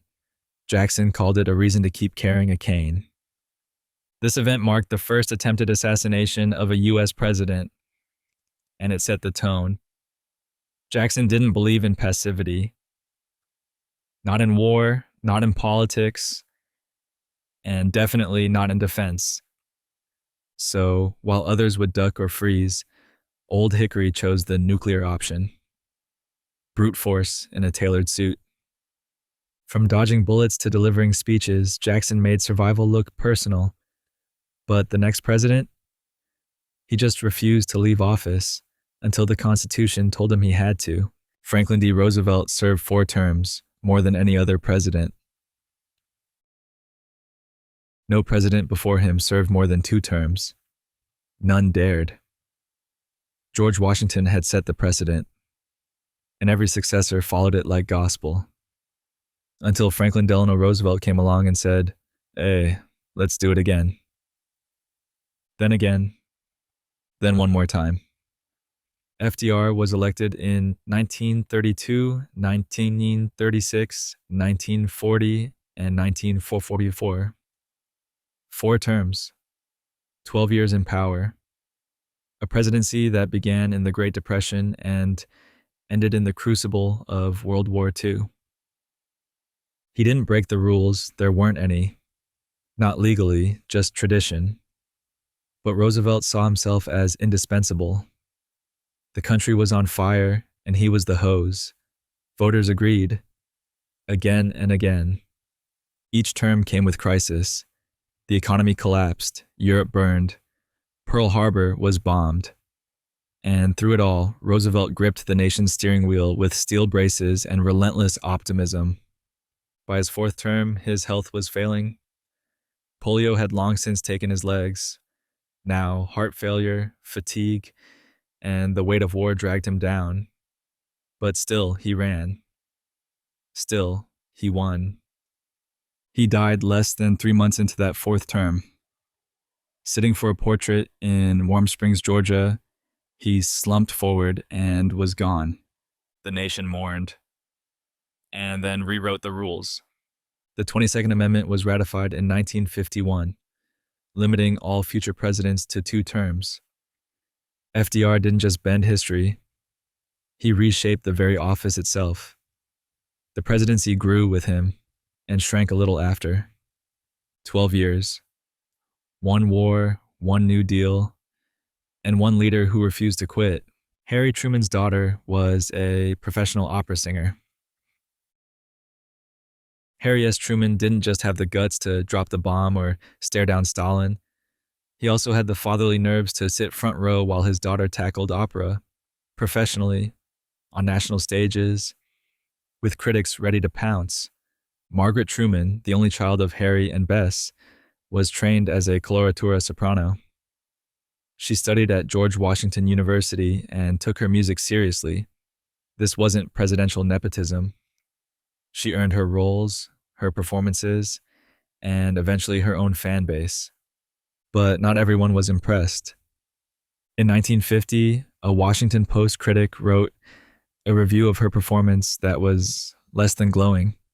It described her singing as flat and pretty fair, which, to Harry Truman, read like a declaration of war. The next day, Truman sent the critic a furious letter, threatening to punch him in the nose and kick him in the... You get the idea. "Someday I hope to meet you," the president growled. "When that happens, you'll need a new nose." It was fatherly rage wrapped in presidential letterhead. Despite the criticism, Margaret continued to perform record albums and tour.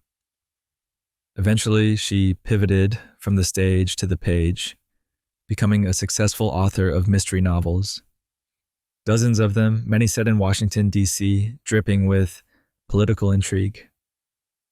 Her career wasn't just a footnote, it was a full chapter in Truman's life. She gave him pride and headaches and plenty of reasons to use White House stationery creatively. So while Truman dropped atomic bombs, his daughter dropped arias, and the world took notice. But if Margaret lit up concert halls, our next president shut down the party entirely. James K. Polk banned dancing in the White House. James K. Polk was many things: hard-nosed expansionist, workaholic, manifest destiny's foot soldier, but fun was never on the resume. He worked 12-hour days, refused to delegate, didn't drink, didn't joke. And when it came to White House social functions, he drew the line at one thing in particular: dancing. No waltzing, no square dancing, no toe-tapping frivolity beneath the chandeliers. Polk believed the presidency was a sacred burden, not a ballroom. So he banned dancing outright from White House events. And not just because he was grumpy. Polk was a devout Presbyterian and thought dancing was morally suspect, a gateway to sin, idleness, and other terrible things like joy. His wife, Sarah Polk, agreed. She hosted many of the era's social events with grace and charm, but absolutely no music you could move your hips to. Foreign diplomats were baffled. American socialites grumbled. But Polk didn't care. He was too busy annexing half of Mexico and finalizing the Oregon Territory to care whether anyone got to foxtrot. Polk's time in office was ruthlessly efficient. He promised to serve only one term, and did. He achieved every major policy goal he set, and then he left. Exhausted, mission complete, no encore.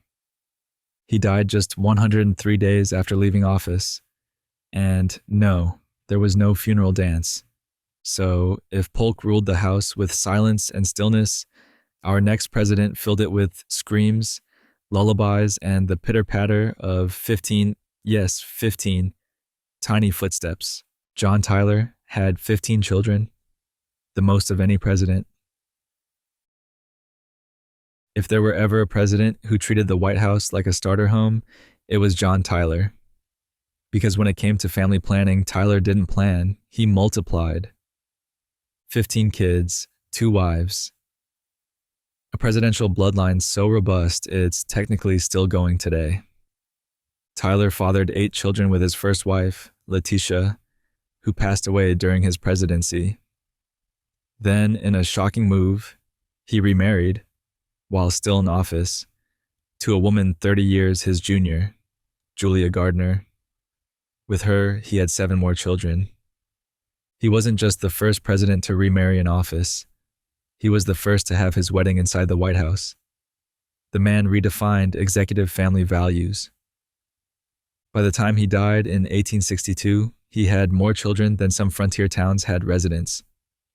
The Tyler household was a circus of babies, toddlers, teenagers, and exhausted nannies. And here's the wildest part. 2 of John Tyler's grandsons were still alive in the 21st century. You read that right. Not great-great-great-grandsons, just grandsons. His last child was born in 1860. That son, Lyon Tyler, fathered kids in his 70s and 80s, stretching the Tyler bloodline across 3 centuries. So, while most presidents leave behind legacies of policy, war, or economy, John Tyler left behind a lot of birthdays. Warren G. Harding lost the White House china in a poker game. Warren G. Harding was a man of simple pleasures: golf, cigars, loose conversation, and poker. Especially poker. But not just Friday night poker. We're talking full-on backroom, whiskey-fueled, bring-your-cabinet kind of poker. And once, he lost the White House china. That's right. The official, historically priceless set of presidential dinnerware, hand-painted, gilded, used for formal state events, the kind of item most presidents treat like a sacred relic. Harding? He threw it into the pot during a game. Details are sketchy. Some say it was a full set. Others claim it was just a few pieces. But the point remains. The President of the United States gambled away government property like it was a couple of peanuts and a pack of chewing gum. It wasn't his only high-stakes blunder. Harding's administration was riddled with scandals, from the infamous Teapot Dome oil deal to shady backroom handshakes with political cronies. He called it normalcy. History called it corruption with a good tailor.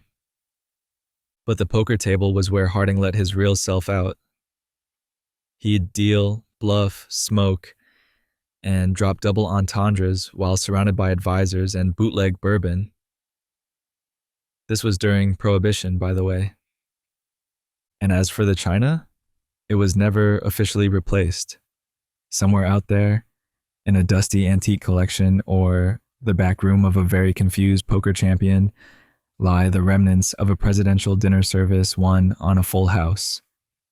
From reckless bets to irreversible loss, Harding's poker game wasn't just a pastime, it was a metaphor for his entire presidency.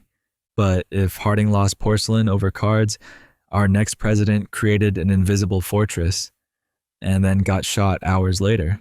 Abraham Lincoln created the Secret Service on the day he was assassinated. April 14th, 1865. Abraham Lincoln signs legislation creating a new government agency. Its purpose? To combat widespread counterfeiting and stabilize the U.S. economy. Its name? The Secret Service. That evening, he went to the theater. By morning, he was dead. It's one of the most stomach-churning ironies in presidential history. Lincoln established the agency that would one day guard every future president, but not in time to save himself. At the time, the Secret Service wasn't about protection. It was a financial crime unit under the Treasury Department. Nearly half the currency in circulation was fake, and Lincoln wanted it stopped. But as the years passed and presidents continued getting shot, their role evolved.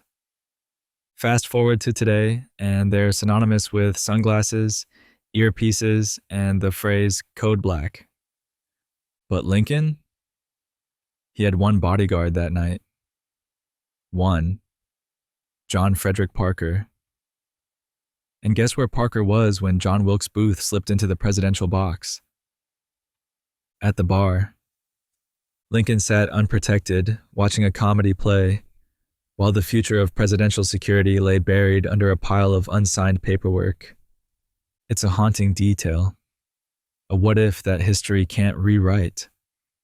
And yet, out of that bitter twist came a tradition of vigilance that now surrounds the presidency like a living shield. Lincoln gave the nation emancipation. He gave it unity, and, without knowing, he gave it protection. Just too late for himself. Next up, a president who didn't just win battles, he brewed them, literally. George Washington owned a whiskey distillery. He couldn't tell a lie, but he could run a distillery. By the end of his life, George Washington wasn't just the first president, general, or mythic figure of legend. He was also the largest whiskey producer in America. At Mount Vernon, he built a full-scale distillery in 1797, 5 copper stills, fermentation vats, grain mills, a workforce of hired hands and enslaved laborers, The man knew how to scale an operation. By 1799, the distillery was churning out 11,000 gallons of rye whiskey a year, plus apple brandy and peach brandy for good measure. It raked in nearly $7,500 annually, a huge sum for the time. And Washington, ever the businessman, kept it growing until his death. The idea didn't even come from him. His Scottish farm manager, James Anderson, pitched the plan. Washington, skeptical at first, gave it a shot. The result? A government idol with a moonshiner's side hustle. This wasn't gentleman sipping. This was commercial-grade, high-octane booze, sold in barrels and bottles to neighbors, taverns, and regional buyers. It became so successful that the distillery required a dedicated stone building, bigger than many homes of the era. And here's the kicker. You can still visit it today. Rebuilt using historical records and archaeological findings, Washington's whiskey still flows in recreated batches for modern connoisseurs. So, while the cherry tree might be a myth, the whiskey barrels? Very, very real. Ronald Reagan once starred with a chimpanzee in a Hollywood film.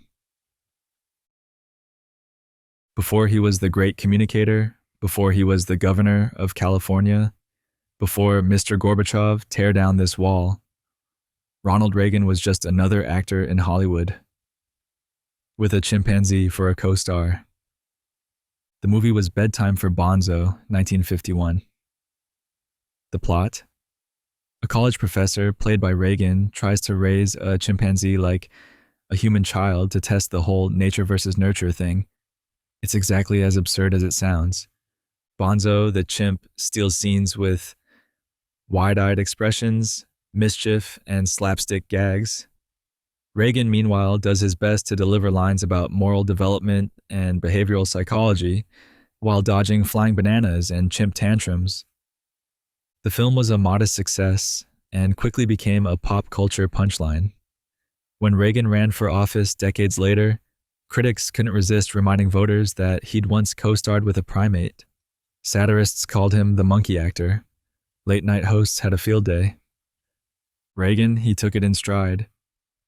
He joked about Bonzo more than once on the campaign trail and even claimed the chimp was smarter than some members of Congress. But Bedtime for Bonzo isn't just trivia. It's a surreal artifact from a president who lived multiple lives. Lifeguard, broadcaster, B-movie star, union leader, governor, and eventually leader of the free world. A man who went from sharing the screen with a chimp to sharing a summit with Gorbachev. And if that wasn't wild enough, our next president didn't just send messages across nations. He sent one across galaxies. Bill Clinton sent a message into space, aboard the Mars Pathfinder.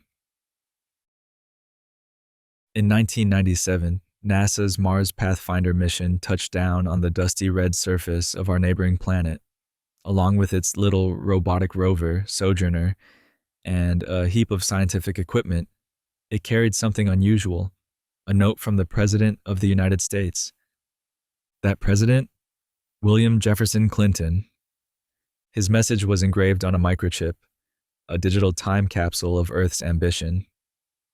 It read, in part, "This is a great day for all Americans and a proud day for all humankind." Short, symbolic, and now permanently sitting on a rock, millions of miles away. It wasn't just about patriotism or PR. Clinton understood the significance of the moment. It was a new frontier, a chance to say, we were here, in a place no human had ever set foot. And unlike the moon landing speeches, this one wasn't broadcast. It was embedded, eternal, like graffiti for Martians. The microchip also included messages from other world leaders, plus the names of over 100,000 Earthlings submitted through an early online campaign. So while Clinton played sax on Arsenio and survived scandals back home, part of him, his words, were literally hurtling through space. No other president can claim that their thoughts are currently sitting on Martian soil. Bill Clinton can. and not in a metaphorical, his ideas were out of this world kind of way. Literally, from outer space to height space, we now drop down to meet the smallest commander in chief in US history. James Madison was the shortest president at 5'4". In a room full of powdered wigs, knee breeches, and booming voices, James Madison stood small. At just 5'4" and barely 100 pounds, he was the shortest and lightest president in American history. They called him the father of the Constitution, but physically he barely reached most people's shoulders. And yet, he shaped the foundation of the country with the force of someone twice his size. Don't let the height fool you. Madison's intellect was mountainous. He drafted the Constitution, co-wrote the Federalist Papers, engineered the Bill of Rights. He was quiet, reserved, and absolutely lethal on parchment. But in person, he was often overshadowed, literally, by larger, more flamboyant figures. Patrick Henry towered over him. Alexander Hamilton outshouted him. Even his wife, Dolly Madison, commanded more attention in a room. During the War of 1812, Madison had to flee Washington as British troops torched the Capitol. It was a low moment for the nation, and for the man seen scrambling from the flames in borrowed boots. Still, Madison endured. He was deliberate, cerebral, and unshakable in his convictions. He may have looked like a high school freshman trying on his dad's suit, but he maneuvered political battles like a seasoned prize fighter. So, yes, James Madison may have been half a foot shorter than the national average, but he stood taller than most in legacy. Donald Trump is the only president with a star on the Hollywood Walk of Fame.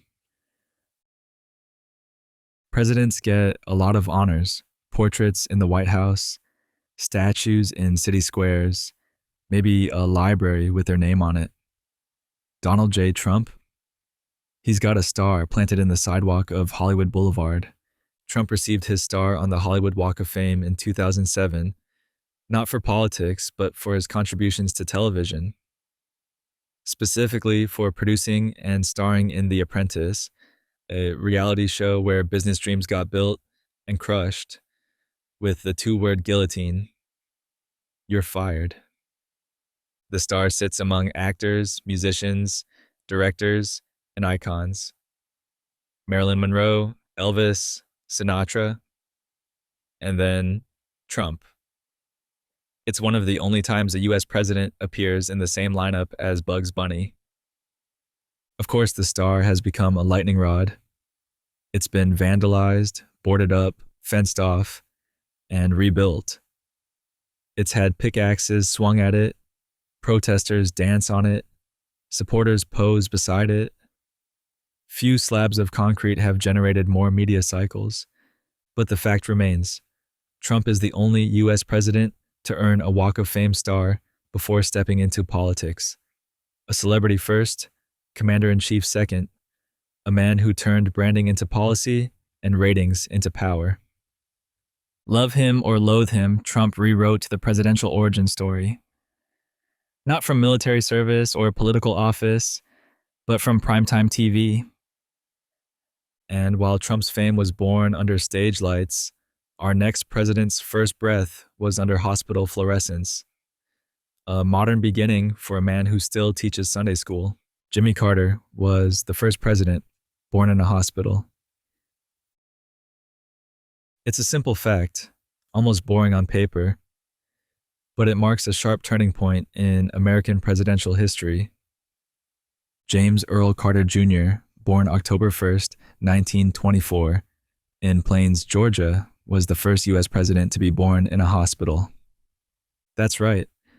Every president before him had been delivered at home, in log cabins, farmhouses, bedrooms, sometimes even in kitchens. Carter was the first to arrive in a sterile room with a doctor in gloves and a nurse with a clipboard. And that tells you something about the era he came from. The tail end of the Roaring '20s. Medicine was changing, technology was advancing. America was stepping into the modern age. and Carter was born right into it. He grew up on a peanut farm, read by lamplight, served on a nuclear submarine, and eventually he became president. But his roots were always grounded in humility and service. Being born in a hospital didn't make him special. It made him a bridge between old America and new, between folk heroes and technocrats, between presidents who fought in the Civil War and those who watched TV debates. Carter's presidency may have been rocky, but his legacy, humanitarian work, peace negotiations, global health campaigns cemented him as one of the most admired ex-presidents in history. And speaking of legacy, our next story is about luck. Specifically, what happens when you forget to bring it with you. William McKinley wore a red carnation for good luck until the day he didn't and was shot. William McKinley had a thing about red carnations. He called them his good luck charm. Always wore one in his lapel. Always. They were his ritual, his armor. In public appearances, in portraits, even at presidential addresses, there it was. A bright splash of red against a dark suit. It was more than fashion. McKinley believed the flower brought him protection. It became his trademark, until the day he gave it away. September 6th, 1901. Buffalo, New York. McKinley was greeting a long line of admirers at the Pan American Exposition. A young girl stepped forward, awed by the president. McKinley, ever the gentleman, plucked the red carnation from his lapel and handed it to her. Minutes later, as he extended his hand to another man in line, that man pulled a revolver from beneath a handkerchief and shot him twice in the abdomen. McKinley didn't die right away. He lingered for days. Doctors were optimistic. But infection set in. Gangrene spread. On September 14th, he died. The man who succeeded him? Theodore Roosevelt. The era that followed? The progressive age. But for some, the story always circles back to that flower. That tiny gesture. That moment when McKinley broke the habit and the magic. Did the carnation matter? Of course not. And yet, the absence of the flower became part of the myth. A crimson gap in his lapel. A president unarmed by superstition. Barack Obama won a Grammy for Best Spoken Word Album. Before he was the first black president of the United States, before the Yes We Can chants echoed through stadiums, before Obamacare was even a word, Barack Obama was already racking up Grammys. Yes, Grammys. Obama won not one, but 2 Grammy Awards for Best Spoken Word Album. The first came in 2006 for the audiobook version of his memoir Dreams from My Father. The second followed in 2008 for The Audacity of Hope. His voice, calm, deliberate, jazz smooth with a hint of Chicago fire, became a cultural signature. On stage, on tape, and apparently in the voting booths of the Recording Academy. He joined a rare club of presidents turned performers. Bill Clinton has one, Jimmy Carter too. But Obama's wins came before the Oval Office, a prelude, a foreshadowing, proof that he could command attention, not with power, but with presence. Critics loved his cadence, his timing, the pauses, the rhythm. He wasn't just reading a book. He was performing a mission statement. And when you think about it, it fits. Obama's political career was built on the microphone. His 2004 DNC speech, a seismic jolt of charisma. His victory speeches, spoken word with policy. The Grammys just noticed first. So, while most politicians struggled to deliver a speech without sounding like tax code, Obama turned his memoir into an album, and his voice into a trophy. Now, from the man who painted with language, to the one who picked up a literal paintbrush and went full Bob Ross. George W. Bush. George W. Bush painted portraits of world leaders after leaving office. George W. Bush left office in 2009 and did what many presidents do, disappeared. But then something odd happened. He picked up a paintbrush. What started as a private hobby, part therapy, part curiosity, exploded into a full-blown art obsession. By 2013, Bush was painting almost daily. First it was dogs, then landscapes, then world leaders. Yes, the man who once dodged shoes at press conferences and coined the phrase misunderestimated now spends his time painting Vladimir Putin's ice-cold stare, Angela Merkel's cautious smile, and Tony Blair's knowing eyes. The art world didn't know what to do. Critics raised their brows. Was it good? Kind of. Technically? Not always. Emotionally? Strangely compelling. His portraits were honest, imperfect, human. He even published a full collection called Portraits of Courage, depicting American veterans he'd met and admired. The paintings are filled with pathos, scars, resilience, and while some brushed it off as post-presidential fluff, others saw something deeper, an attempt at healing. Bush never claimed to be a master. He jokes about it, calls himself a beginner. But you can tell, it matters to him. Painting gave him something politics couldn't.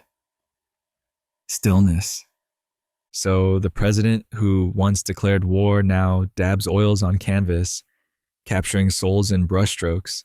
And next, from oil paint to motor oil, we dive into the ocean with a future president who swam for his life and saved others while doing it. John F. Kennedy's PT boat was rammed by a Japanese destroyer. He saved his crew swimming miles to safety. It was 1943. The Solomon Islands, the Pacific was burning, and Lieutenant John F. Kennedy, young, tanned, and fearless, was commanding a tiny torpedo boat named PT-109. Then, out of the night, a Japanese destroyer appeared. Bigger, faster, heavily armored.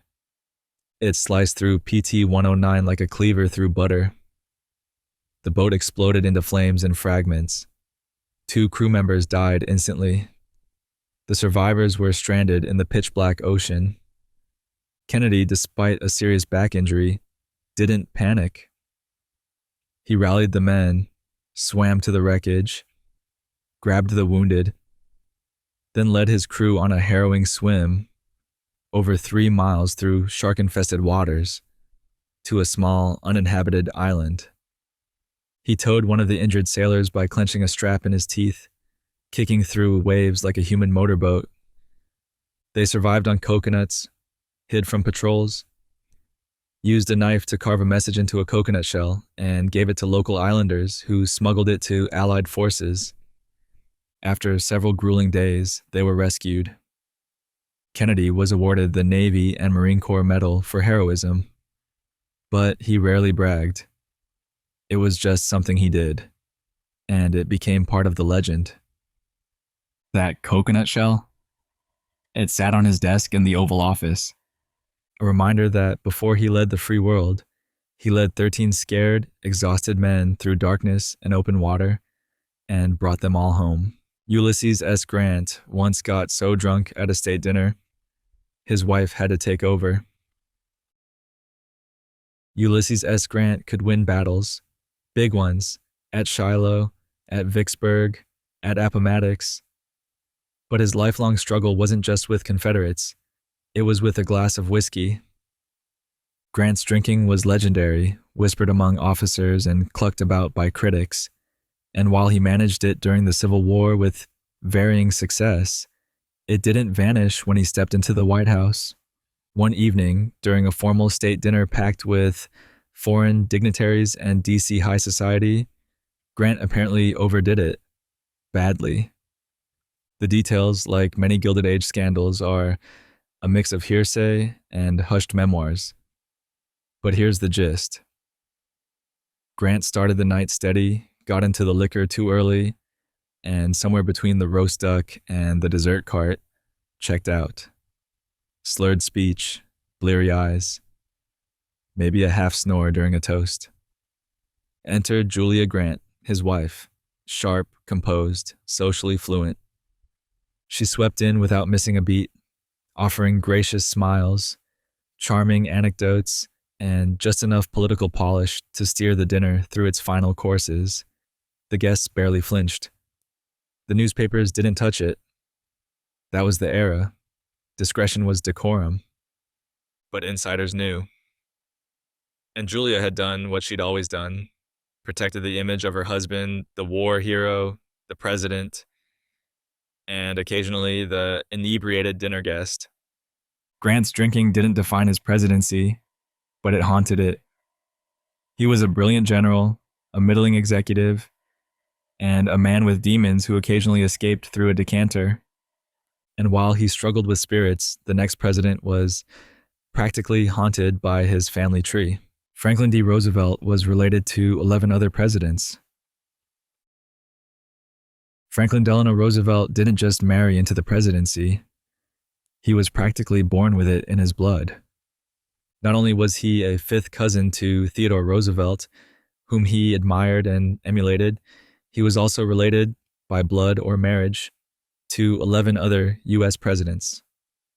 Washington, Madison, John Adams, John Quincy Adams, Van Buren, Harrison, Taylor, Grant, Taft, and yes, both Bushes, distantly through shared colonial ancestors. It's like presidential Pokemon. He practically caught them all.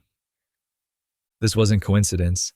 The Roosevelt family came from deep, knotted colonial roots, Dutch settlers, early American aristocracy, intermarriages across the Hudson River elite. They weren't just wealthy, they were connected. It's part of why FDR felt so comfortable in the halls of power.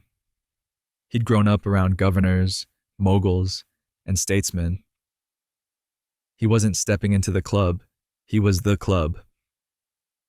He once quipped, "If you took all the Roosevelts out of public life, you wouldn't have much left."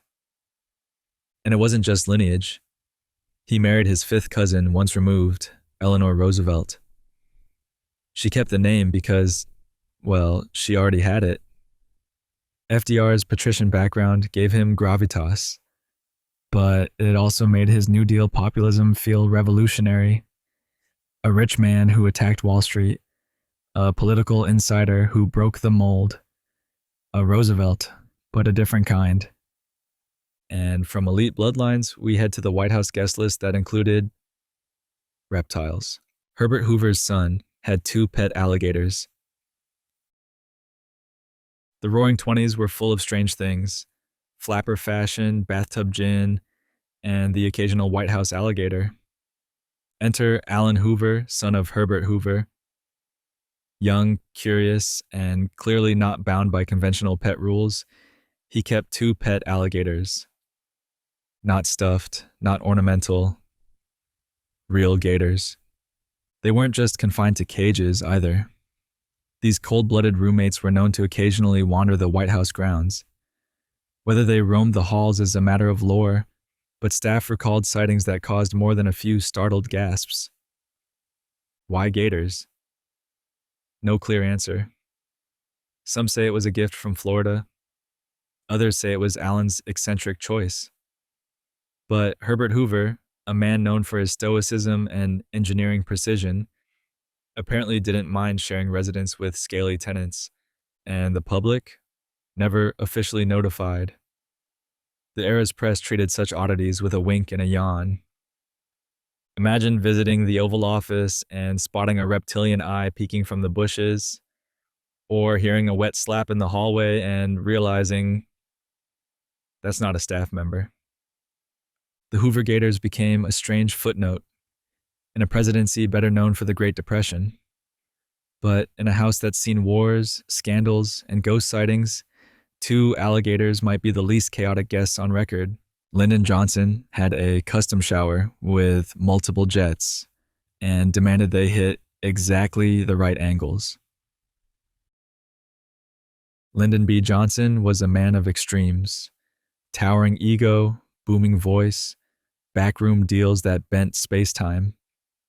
So when it came to his daily shower, it wasn't just about getting clean. It was about architectural domination. At his Texas ranch and later in the White House, Johnson had a custom shower installed. Not a typical faucet, mind you. This was a full-on hydraulic experience. Multiple nozzles, ceiling jets, lateral sprayers, a water ballet of presidential proportions. He demanded the streams hit his body at precise angles: high pressure, strong flow, full frontal assault. LBJ even harassed the White House plumbers, threatening them if the shower didn't meet his standards. They re-engineered the pipes, adjusted valves, measured water arcs like NASA plotting a moon launch. Still not satisfied, Johnson famously barked, "I want the water coming at me like a damn fire hose, because if you're the leader of the free world, your shower better feel like it's kicking down a barn door." His obsession became so intense that the plumbers reportedly nicknamed it the human car wash. This wasn't just luxury, it was control. Johnson saw every detail, even plumbing, as an extension of his authority. If the jets weren't hitting his nether regions just right, democracy itself might have been at risk. And in case you're wondering, yes, he would occasionally give policy briefings from inside the bathroom. From one type of pitch to another, the next president didn't just hurl executive orders. He hurled a baseball straight into tradition. William Taft started the tradition of the presidential first pitch. April 14th, 1910. The Washington Senators were gearing up for opening day, and in the stands sat President William Howard Taft, wearing a tailored suit, a heavy overcoat, and a historic itch to do something memorable. When the time came, Taft stood up, grabbed a baseball, and threw the ceremonial first pitch from the stands. It wasn't fast, it wasn't accurate, but it was first, and that made it iconic. The crowd roared. The press took note, and the tradition stuck. Every president since, with a few exceptions, has followed suit. Sometimes awkwardly, sometimes with a decent curveball, occasionally from the mound itself.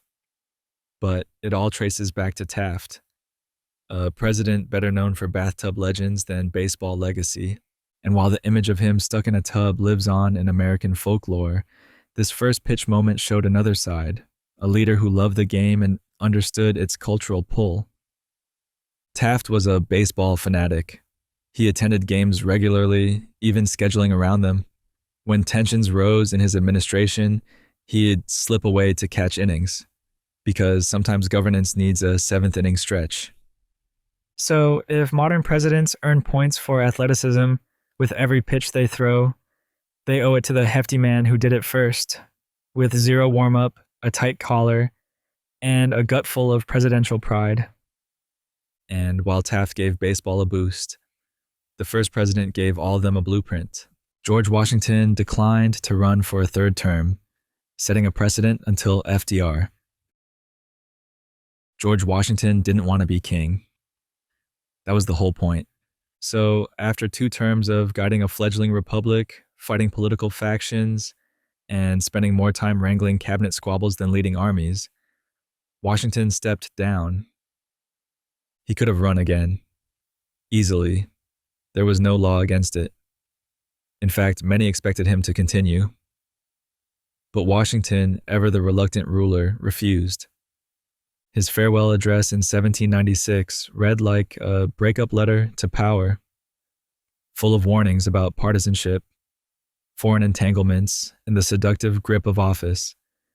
And in walking away, Washington did something extraordinary. He invented the idea of presidential limits.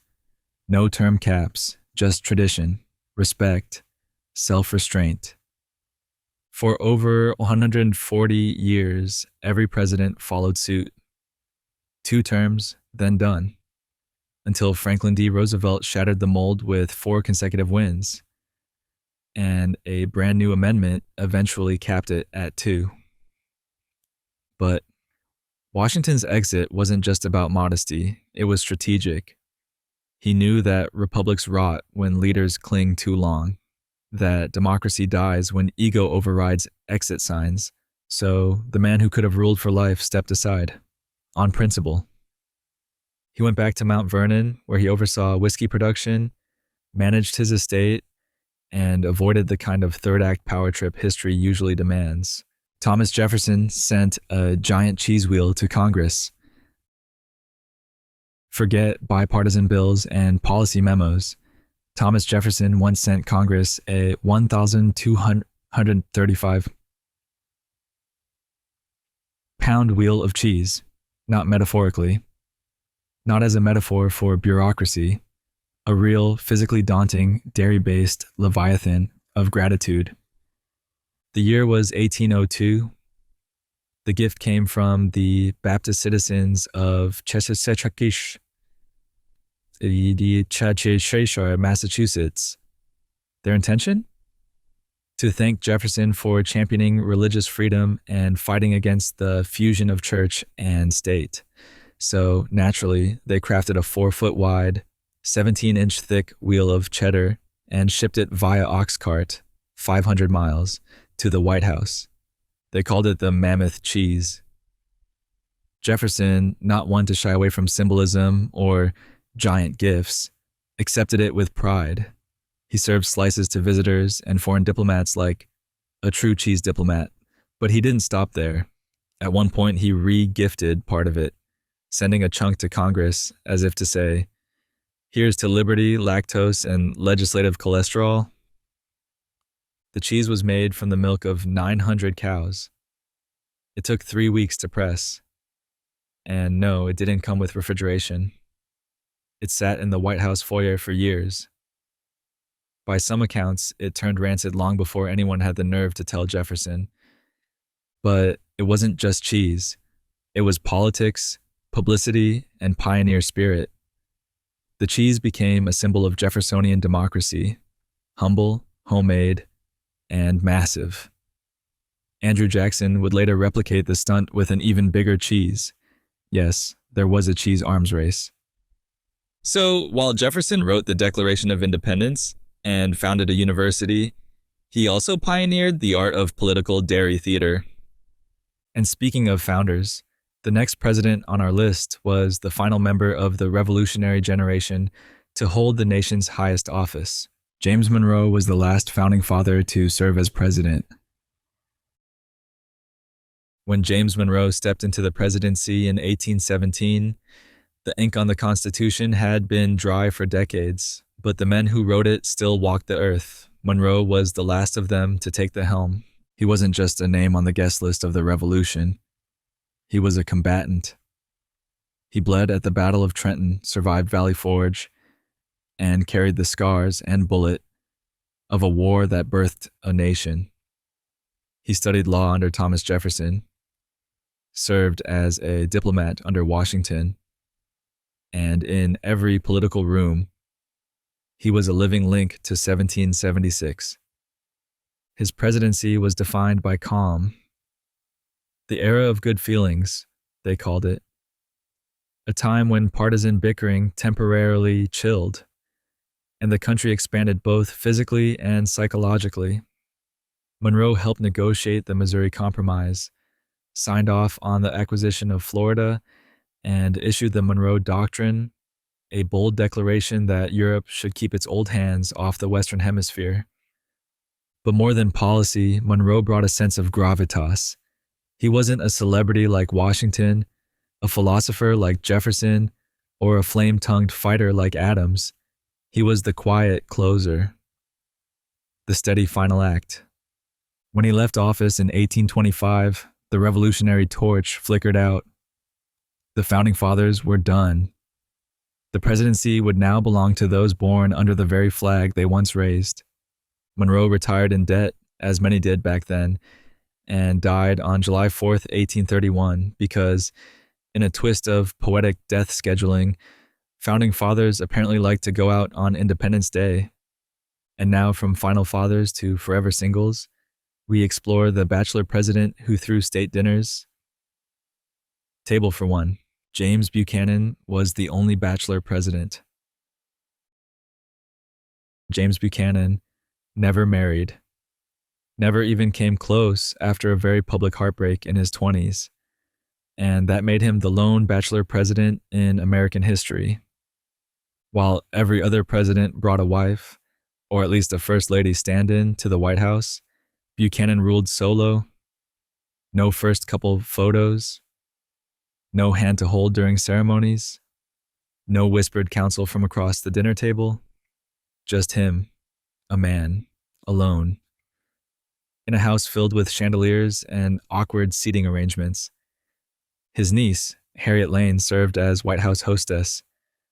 Washington society dubbed her the Democratic Queen. She charmed diplomats, hosted events, and played the First Lady role to perfection. But everyone knew the seat beside the president remained symbolically empty. Speculation swirled. Was Buchanan heartbroken? Secretly devoted to a long-lost love? Rumors even questioned his sexuality, especially given his close relationship with Alabama Senator William Rufus King, with whom he lived for years and referred to as his better half. The whispers were relentless, but no proof ever surfaced. And Buchanan, true to form, never addressed it. His presidency, however, was far from quiet. Buchanan presided over one of the darkest preambles to the Civil War. States were threatening to secede. The country was splitting in two, and Buchanan, he froze, claimed it wasn't the federal government's place to stop them. By the time Lincoln took over, the Union was already unraveling. But even critics had to admit, the man knew how to host a solo state dinner. Being the only bachelor president didn't define Buchanan's legacy, but it certainly set him apart in a country obsessed with image, family, and first couples. Andrew Jackson had a dueling record that could rival a Wild West outlaw. When it comes to American presidents with blood on their hands, actual blood, not metaphorical, Andrew Jackson might top the list. Not from war, not from policy, but from pistols. He was a duelist, a frequent one, a legendary one. Estimates vary, but some accounts say Jackson participated in dozens of duels, anywhere from 13 to over 100, depending on how you define duel and how loose the term survived gets. Most of them weren't to the death. They were more like high-stakes standoffs over slander and honor. But at least one of them? Fatal. And messy. In 1806, Jackson squared off against Charles Dickinson, a man who insulted both Jackson and his wife, Rachel. That was enough. Jackson challenged him. Dickinson was considered the better shot, so Jackson took a wild risk. He let Dickinson fire first. The shot hit Jackson square in the chest, just inches from his heart. Jackson didn't flinch, didn't fall. He stood his ground, lifted his pistol, aimed, and killed Dickinson. The bullet that hit Jackson, it stayed in his chest for the rest of his life. Along with a few others from various brawls, skirmishes, and gentlemanly disagreements, Jackson wasn't a man. He was a weapon with a temper. He chewed bullets like breath mints and built a legacy of iron will and iron trigger fingers. So when people say he fought his way to the presidency, they don't mean with debates and ballots. They mean with actual lead. From bloodsport to stargazing, our next president had very different ideas about what a government should shoot for. John Quincy Adams proposed building a national observatory and a university. John Quincy Adams didn't want a statue or a shrine. He wanted a telescope.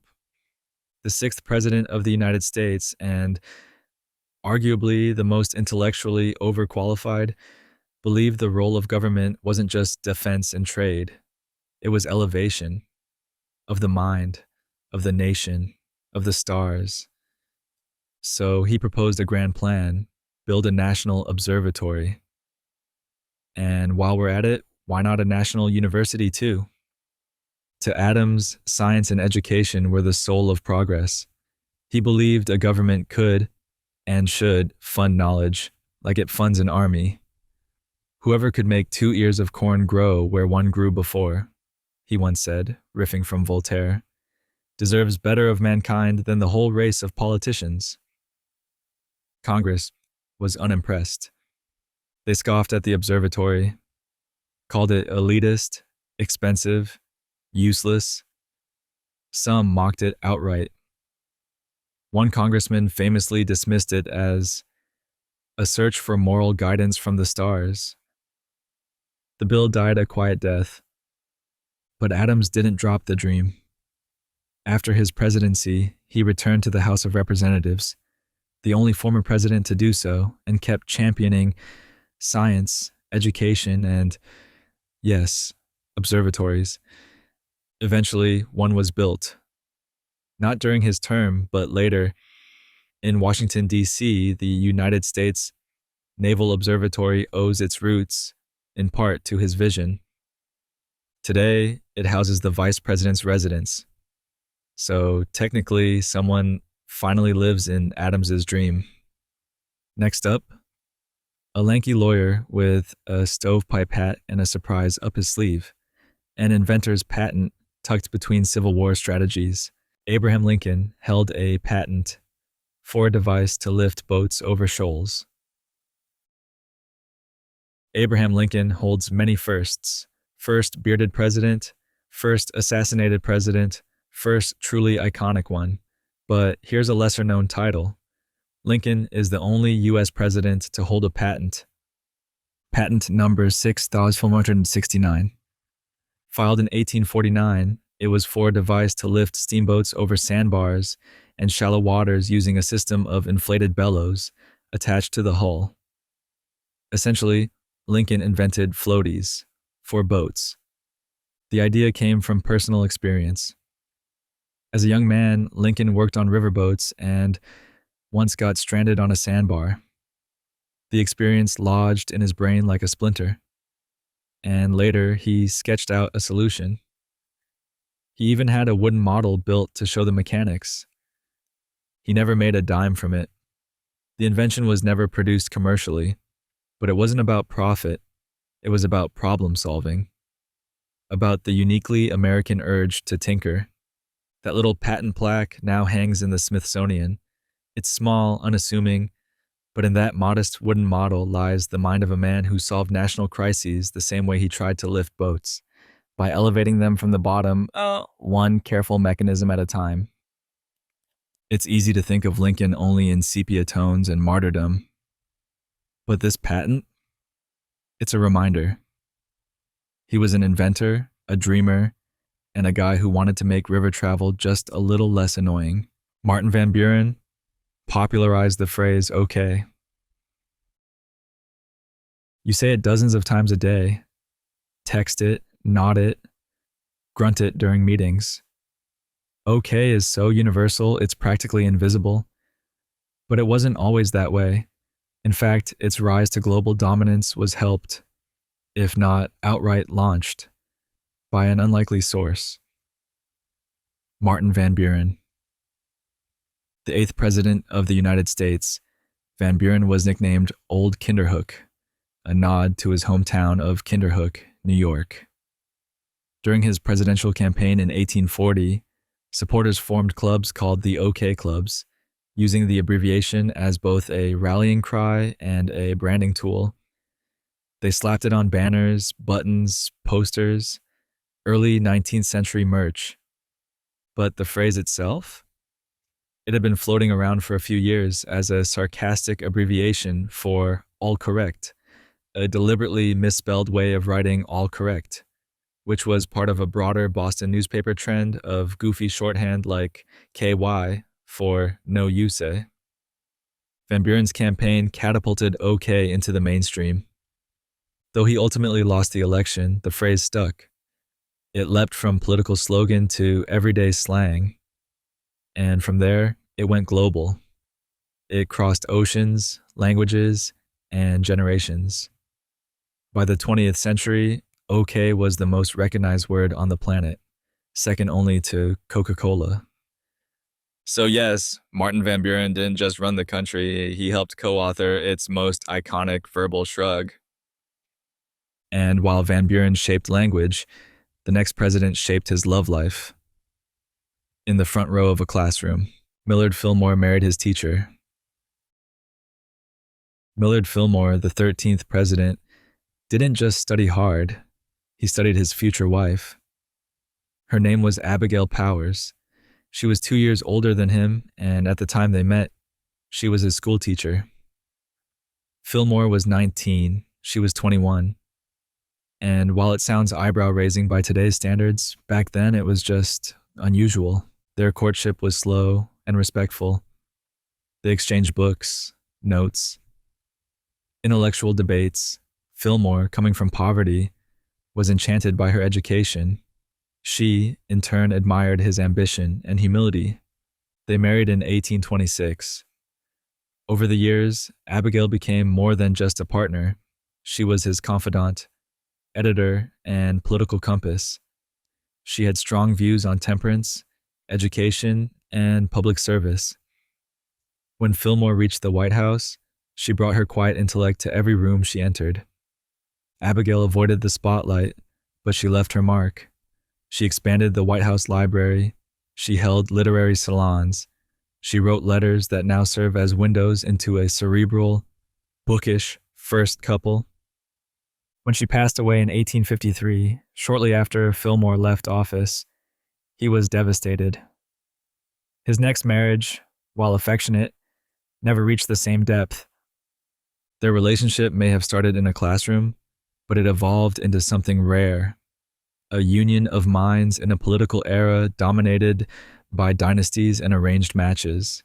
And while Fillmore's legacy is often a footnote, his love story reads like a quietly radical footnote in a history of power marriages. Speaking of radical tastes, the next president didn't just redecorate the White House, he draped it in stained glass. Chester Arthur refurbished the White House with Tiffany's interior design. When Chester A. Arthur became president in 1881, he inherited more than just a nation in mourning.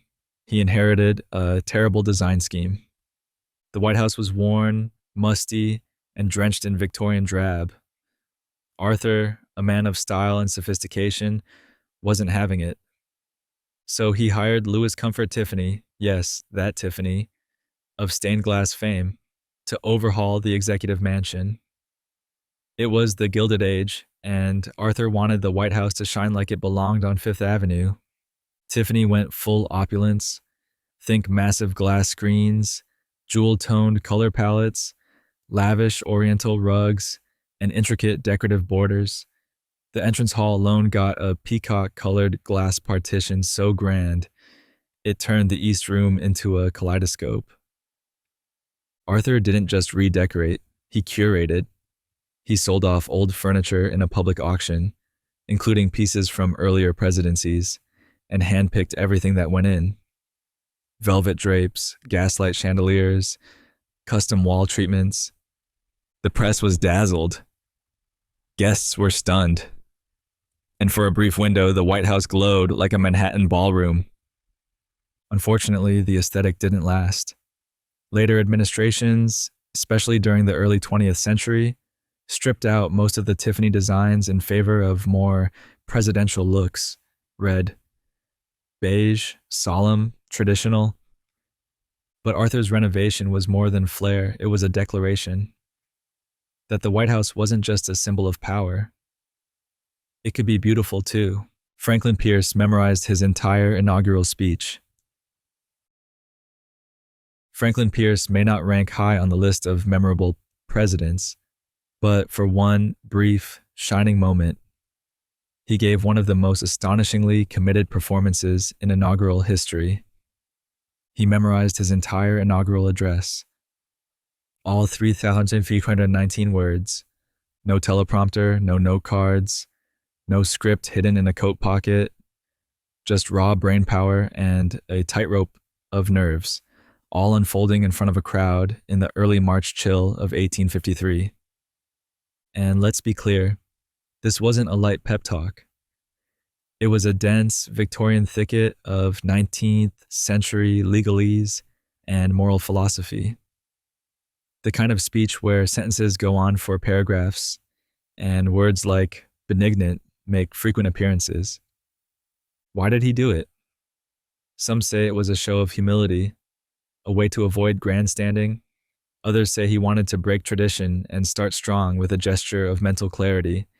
But beneath the surface was a man grieving. Just 2 months before, Pierce's young son had died in a train accident. His presidency began in mourning. He delivered the whole thing without notes, his voice solemn, deliberate, haunted. And then, perhaps in one final break from custom, he didn't swear his oath on a Bible. Despite the flawless delivery, Pierce's presidency would quickly spiral into controversy, disillusionment, and divisions that helped pave the road to the Civil War. But for one cold day in March, he was flawless. A man who carried his grief and his country's expectations entirely by memory. From memorized speeches to recorded whispers, our next president captured everything, and it eventually cost him the Oval Office. Richard Nixon installed a secret taping system in the White House. If Franklin Pierce was the president of remembered words, Richard Nixon became the president of recorded ones. In 1971, Nixon installed a secret taping system throughout the White House, hidden microphones in the Oval Office, the cabinet room, even in telephones. These devices activated automatically whenever voices were detected. The goal? To have an accurate archive of conversations for posterity, or so Nixon claimed. In reality, the tapes would become his undoing. The idea wasn't entirely new. Presidents like FDR and LBJ had used recording systems too. But Nixon's operation was far more expansive and covert. His staff didn't know. His guests didn't know. Not even most of his advisors knew. When the Watergate scandal broke and investigators demanded proof, the existence of the tapes turned from a secret weapon into a legal time bomb. Eventually, the courts forced Nixon to release the tapes. What they revealed, cover-ups, profanity, paranoia, and the infamous 18.5-minute gap, confirmed what America feared, that the presidency had become a surveillance state of one. The scandal shredded public trust. Nixon, cornered and disgraced, resigned in 1974, the only U.S. president to do so. The microphones were removed. The tapes became evidence. History's most dangerous mixtape. And yet, those recordings now serve as one of the most detailed audio records of executive power in existence. Every whisper, every scheme, every clink of glass, from silence to surveillance, Nixon recorded history as it crumbled around him. And then came a general turned president who gave America one final warning. Beware the machine behind the curtain. Dwight D. Eisenhower warned against the military-industrial complex in his farewell address. January 17th, 1961. Dwight D. Eisenhower, 5-star general and 2-term president, stood before the nation for his final speech. And instead of victory laps or grand nostalgia, he delivered a warning about power, about influence, about the engine America had built in the shadow of World War II. He called it the military-industrial complex. Eisenhower, who led armies across Europe, knew firsthand the cost and scale of war. During his presidency, the U.S. defense budget had ballooned. Contracts flowed between the Pentagon and private corporations. Research and weapons manufacturing became entwined with government policy, and he saw the danger. In the councils of government, he said, we must guard against the acquisition of unwarranted influence, whether sought or unsought, by the military-industrial complex. It wasn't anti-military, it wasn't anti-industry. It was a call for balance, for restraint, for vigilance. Because when war becomes business, the business may start looking for more wars. The speech wasn't widely understood at the time. It felt abstract, almost paranoid. But as decades passed, as conflicts multiplied, and as defense budgets grew larger than most national economies, Eisenhower's warning gained prophetic weight. He wasn't trying to tear the machine down. He helped build it. But he wanted the country to remember, the machine serves us, not the other way around. So while most farewell addresses end with hope, Eisenhower's ended with a whisper of worry. Barack Obama's Secret Service codename was Renegade. Every U.S. president gets a Secret Service codename. It's a long-standing tradition, a mix of security protocol and symbolic branding. Eisenhower was Providence. Reagan was Rawhide. George W. Bush was Trailblazer. And Barack Obama, he was Renegade. The name wasn't randomly assigned. Obama personally selected it from a list, and it carried a distinct vibe. Rebellious, self-made, a nod to someone who bends the rules without breaking them. It fit the narrative. First black president, outsider turned insider, a man who rose from community organizing in Chicago to the pinnacle of American power.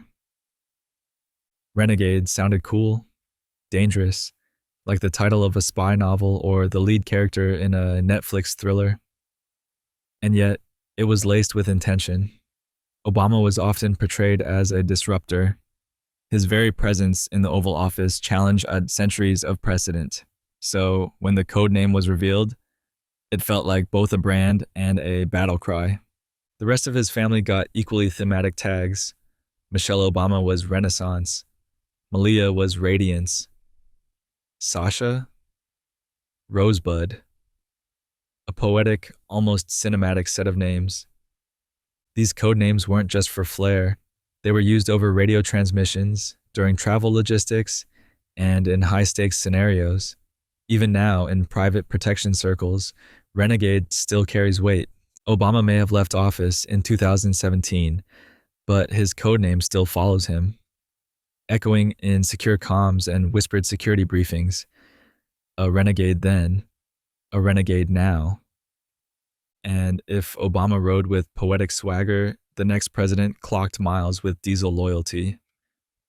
All aboard for the only commander-in-chief who treats train schedules like Holy Scripture. Joe Biden loves Amtrak so much, he earned the nickname Amtrak Joe. If Air Force One is the presidential limo in the sky, Joe Biden's real vehicle of choice has always been the train. For decades, as a senator from Delaware, Biden commuted to Washington, D.C. daily. That's right, daily. Roughly 90 minutes each way, 5 days a week. Rain, snow, or political storm. His chosen ride? Amtrak's Northeast Corridor. He did it for over 30 years. Eventually, the conductors started calling him Amtrak Joe. He knew their names, knew their birthdays, attended some of their funerals.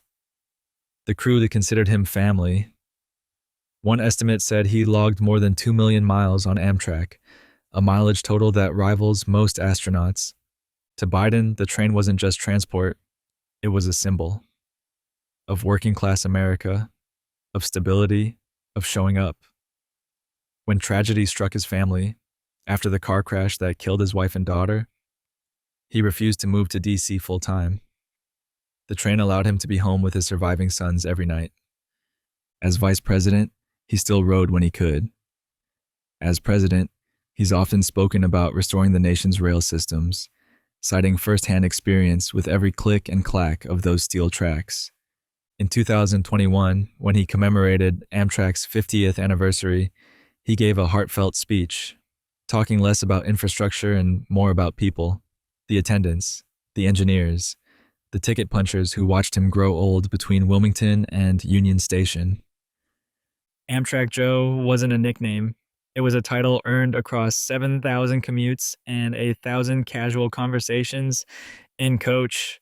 And while Biden rode the rails, the next president rode history in the opposite direction, into the Confederacy, and into one of the most controversial footnotes in post-presidential history. John Tyler joined the Confederacy after leaving office. John Tyler was the 10th president of the United States. He was also, incredibly, the only former president to side against the Union during the Civil War. Let that sink in. After leaving the White House in 1845, Tyler returned to Virginia and kept a relatively low political profile. But when Southern states began seceding, Tyler didn't just sympathize, he aligned, fully. He chaired a peace conference in 1861 to try to prevent war. But once conflict became inevitable, he cast his lot with the Confederacy. He was even elected to the Confederate House of Representatives. He died in 1862 before taking his seat. This choice made him a pariah in the North. At his death, Lincoln's government refused to acknowledge his passing with any public ceremony. No flag at half-staff, no official mourning. It was as if the Union erased him on the spot. Tyler's legacy became split. A constitutional trailblazer, he was the first VP to ascend after a president's death, and a man who ultimately turned against the nation he once led. Even now, his name floats in historical limbo. Too early to be judged by Civil War standards. Too late to be seen as a founding father. Tyler's Confederate allegiance is a reminder. Not every post-presidency ends in quiet retirement or philanthropic legacy.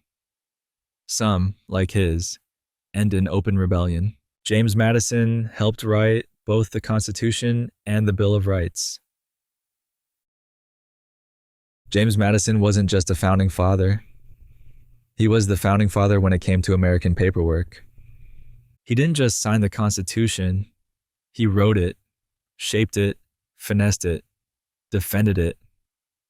If America's founding documents were a rock band, Madison was the lyricist, producer, and guy who designed the album cover. At the Constitutional Convention of 1787, Madison arrived with a full draft of what would eventually become the U.S. Constitution. It was called the Virginia Plan, an ambitious, detailed proposal for a new national government that would ditch the loose Articles of Confederation and centralize authority under a strong federal structure. Much of that plan made it into the final Constitution, but Madison didn't stop there. After the Constitution was ratified, many critics, especially anti-federalists, were furious about the lack of specific protections for individual rights.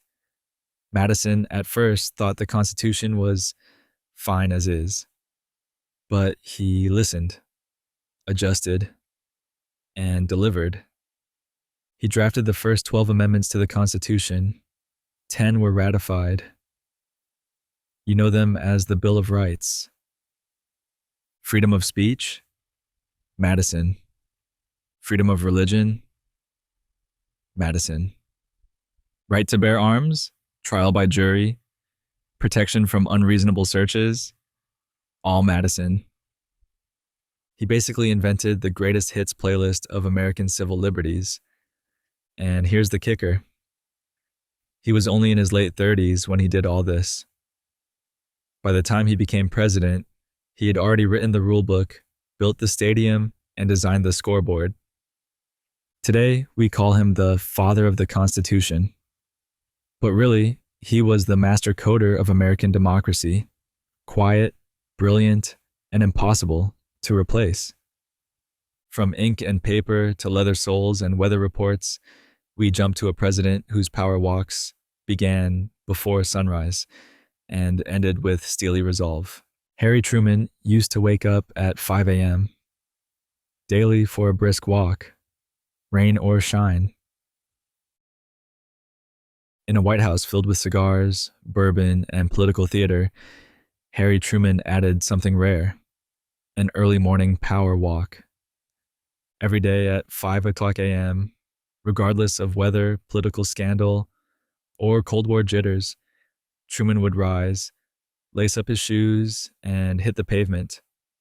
Rain, snow, sleet, summer humidity, it didn't matter. The man walked, usually 2 miles, brisk pace, a blur of pressed slacks and hard-soled shoes, flanked by security agents trying to keep up. The route varied, sometimes around the White House grounds, sometimes into the city itself. People would stop and stare. He'd wave. Sometimes he'd chat. But mostly he marched. Determined. Focused. Probably working through the steel rationing charts in his head, or mentally drafting memos about the Soviets. He believed in the routine. Said it kept his mind sharp and his body honest. In an era before Peloton and presidential jogging tracks, Truman treated sidewalks like his gym. His walks became famous. Press corps would try to follow. Photographers got iconic shots of the slight, bespectacled man looking like a dad on a mission. His gait was fast enough to wind young reporters and infuriate Secret Service agents, some of whom reportedly begged him to slow down. He refused. To Truman, the daily walk was more than exercise. It was symbolic. A grounded leader, a man of the people. No motorcade, no security bubble. Just leather against concrete and an iron-willed schedule. And speaking of iron will, our next president took a bullet to the chest and still made a joke before heading into surgery. Ronald Reagan survived an assassination attempt and quipped, "I forgot to duck." March 30th, 1981. Ronald Reagan had been president for just 69 days when John Hinckley Jr. decided to impress Jodie Foster by trying to kill him. As Reagan exited the Washington Hilton Hotel, shots rang out. One bullet ricocheted off the presidential limousine and struck him under the left arm, puncturing a lung and grazing his heart. He didn't collapse right away. The Secret Service shoved him into the limo. He was pale, sweating, bleeding internally. As they raced to the hospital, he reportedly said, "I think I forgot to duck." It was a line stolen from boxing legend Jack Dempsey, and Reagan delivered it with classic Hollywood timing. He also told his wife, Nancy, "Honey, I forgot to duck," when she arrived at the hospital. Later, to the surgical team, he quipped, "Please tell me you're all Republicans." The bullet missed his heart by inches. He survived, barely. The country held its breath.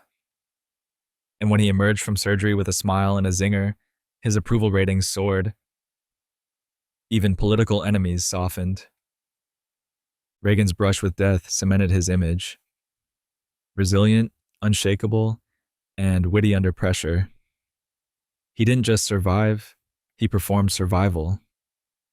The incident led to sweeping changes in presidential security, but it also marked a turning point in Reagan's narrative, from actor to hero. Because if you can take a bullet, crack a joke, and still give a press conference days later, you're not just a president.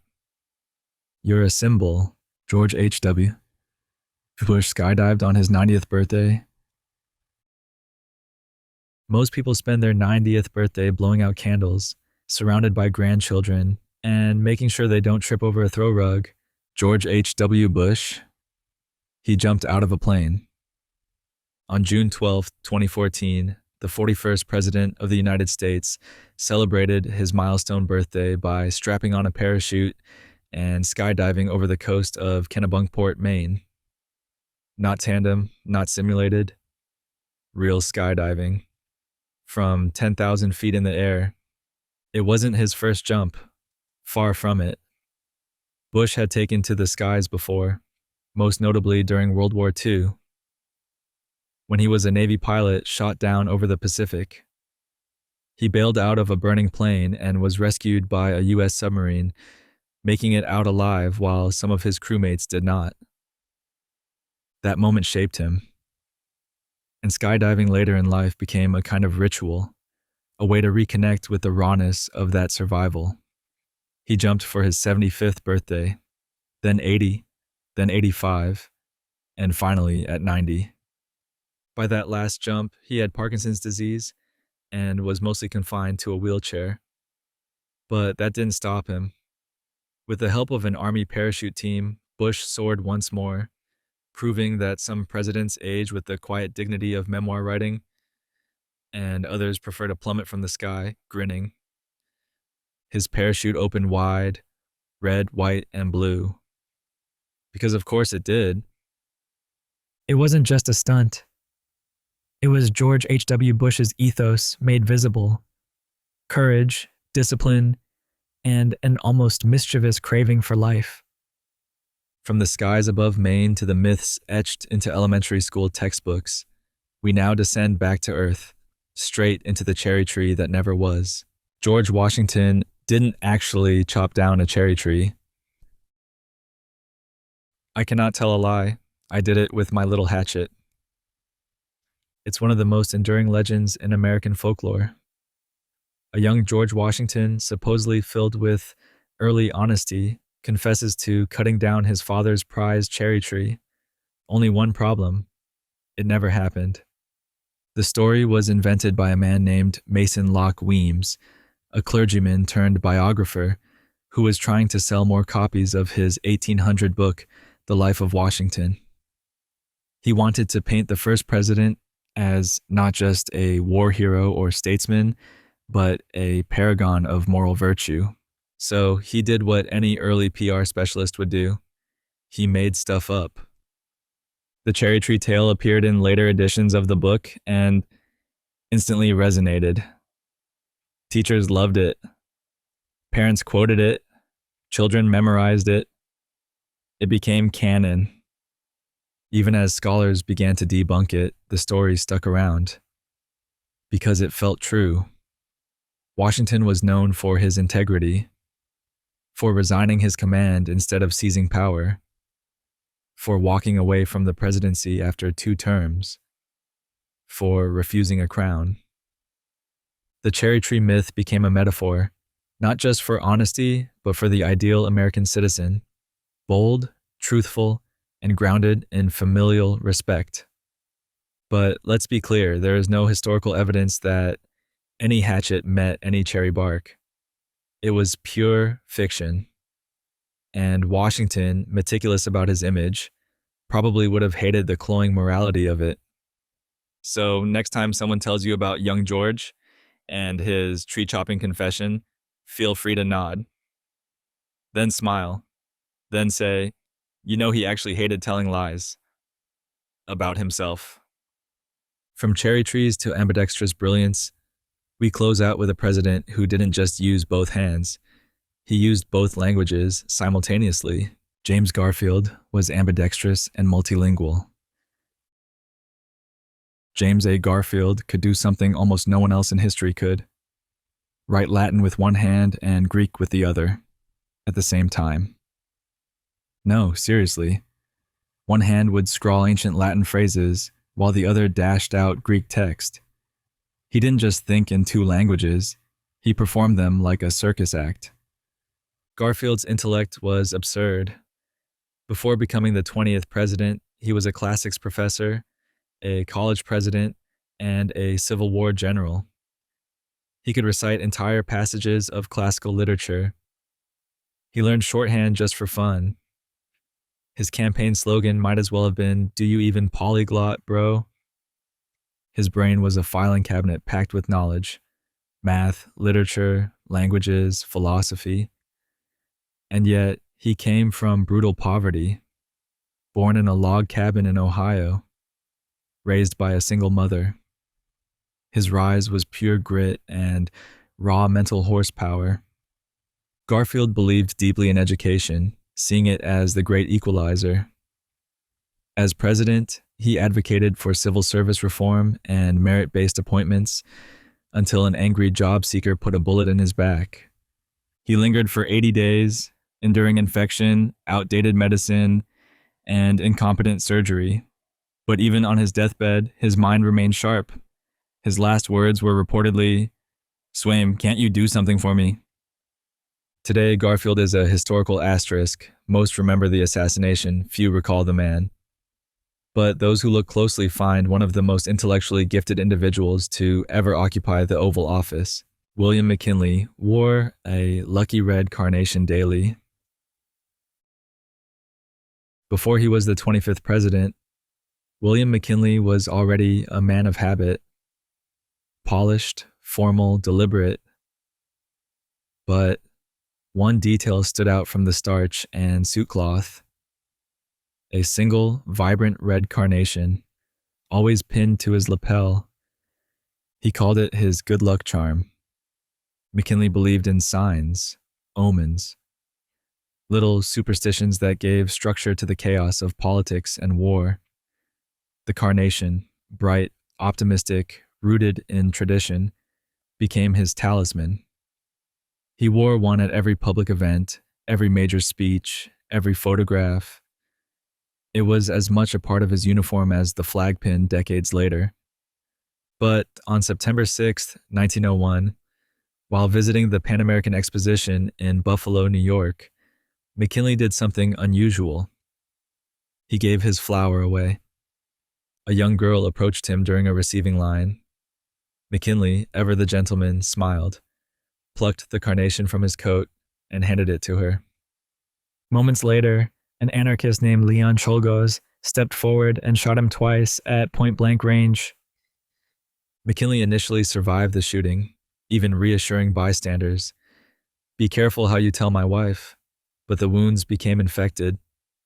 He died 8 days later, and with him, so did the era of red carnations as presidential good luck charms. The flower has since become a symbol of McKinley's presidency, gentle in demeanor, tragic in conclusion. Some now consider the carnation cursed, its luck spent on a single, selfless gesture. Next, we rewind to an era before soundbites and spin doctors, when the first modern president invited the press in, pulled up a chair, and changed political communication forever. Franklin D. Roosevelt hosted the first presidential press conference. Imagine a time when presidents didn't hold regular briefings, didn't face questions, didn't engage with the press like political partners or enemies. That all changed with Franklin Delano Roosevelt. FDR didn't just reshape the presidency. He remixed the very way it talked to the public. In March 1933, just 2 days after taking office amid the Great Depression, Roosevelt invited a group of reporters into the White House, not to lecture, not to grandstand, to talk. Thus began the first official presidential press conference, a revolutionary idea in its time. Previous presidents communicated through speeches or written statements. Roosevelt, he opened the floor, let journalists ask questions, joked with them, sparred even, but always in control. He held more than 880 of these conferences over his 12 years in office. They weren't televised, of course, but they shaped the headlines and the public perception. Reporters respected him. He set clear boundaries. Off the record meant off the record, and he trusted them to follow through. Most did. This intimacy with the press was paired with his famous fireside chats, radio broadcasts that made him a voice in every American living room. Together, they formed a two-pronged strategy: engage the people and manage the press. It worked. FDR soothed markets, rallied support, and even helped win a war, all while maintaining an image of calm competence, even while hiding the fact that he couldn't walk without assistance. The press conferences weren't just a PR innovation. They were the first steps toward the modern media presidency. Without FDR, there is no Kennedy charisma, no Obama mic drop, no Reagan quip, and now, from carefully composed messaging to a breakfast routine that has absolutely no business being this weird. Calvin Coolidge liked to have his head rubbed with petroleum jelly while eating breakfast. Yes, you read that right. Calvin Coolidge, the deadpan, tight-lipped 30th president of the United States, enjoyed having his scalp massaged with petroleum jelly while consuming his morning meal. There's no dignified way to explain this, so let's just lay it out. Every morning, while seated at the breakfast table, Coolidge would have a White House valet or assistant gently smear Vaseline into his hair. Not after breakfast, during. The act was part grooming, part medical quirk. Coolidge believed it was good for his scalp. Maybe it helped with dryness. Maybe he just liked the sensation. What's certain is that this wasn't a one-time thing. It was routine. Coolidge was a peculiar man in general, known for sleeping 11 hours a day, keeping silence as a personal brand, and treating the presidency more like a solemn duty than a platform. He was nicknamed Silent Cal. He once famously said, "You can't know too much, but you can say too much." So the idea of this stoic, unsmiling New Englander eating oatmeal while someone jelly palmed his scalp, it's so surreal, it borders on comedy. And yet, it's very on brand. Coolidge believed in order, ritual, boundaries. The Vaseline massages weren't indulgence.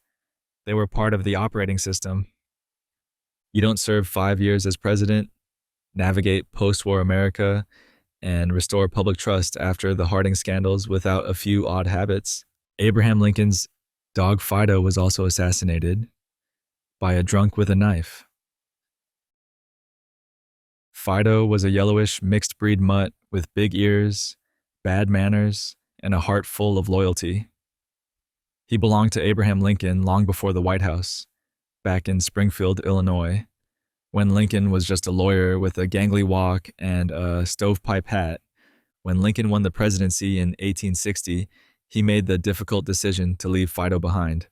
The dog was skittish around loud noises, crowds, and commotion, not exactly ideal for the storm of attention the White House would bring. So Lincoln entrusted Fido to a family friend, giving strict instructions on his care. No scolding, no being tied up, and he should be allowed inside whenever he scratched at the door. But even in retirement, Fido remained a minor local celebrity. Everyone in Springfield knew Lincoln's old dog, the canine echo of a man who had just saved a nation and paid the ultimate price. Tragically, the story didn't end with wagging tails and peaceful naps.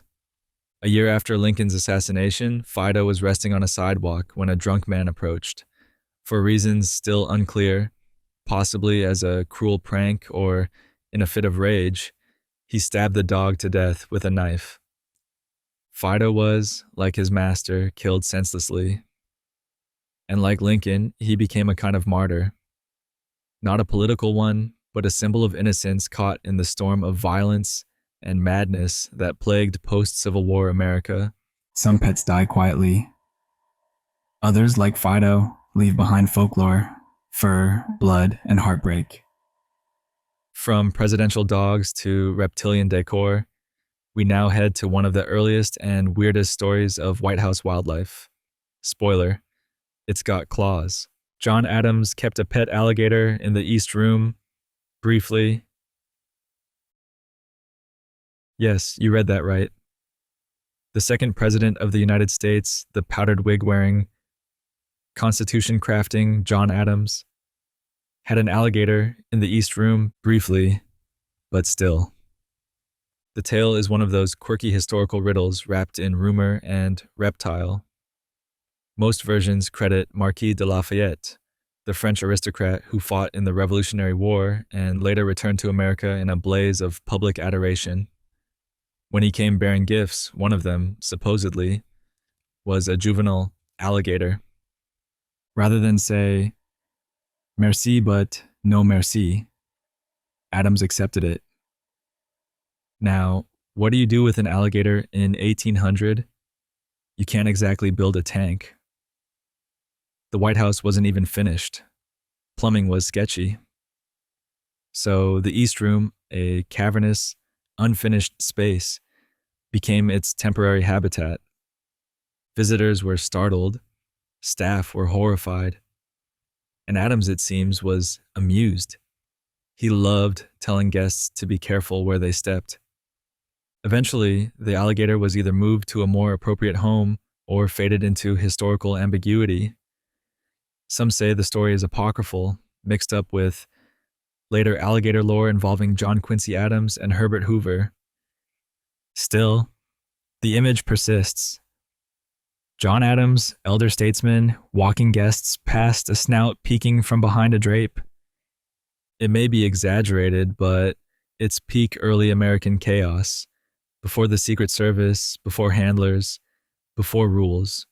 Just founding fathers and their prehistoric flexes. And speaking of flexing, next we pull back the curtain on a president who didn't just write love letters. He wrote scandalous ones.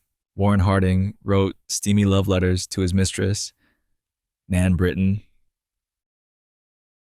Warren G. Harding's presidency may have been overshadowed by scandal, but not all of it was political. Some of it came straight from his bedroom, or closets, or once reportedly a White House coat room. Enter Nan Britton.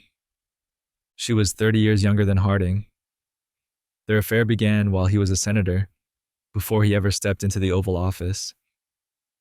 By the time he became president, their relationship had shifted into full-blown, hide-behind-the-curtain secrecy. But the real legacy, the letters. Harding wasn't just affectionate, he was graphic. Hundreds of pages of longhand devotion stuffed with Victorian yearning and shockingly detailed eroticism. He even gave his penis a name, Jerry. That's right. Jerry. And he wrote about it. A lot. In one letter, he lamented Jerry's loneliness. In another, he described their trysts in coded prose so absurd it makes modern sexting seem like tax code. After Harding's death in 1923, Britton published a tell-all titled The President's Daughter, in which she claimed Harding had fathered her child. It was dismissed as fantasy for decades, until DNA. Testing in 2015 proved she was telling the truth. Harding's letters were locked away for decades, sealed until 2000. When they emerged, historians blushed. The documents didn't just reveal the affair. They revealed a deeply emotional man with a romantic streak that could boil ink.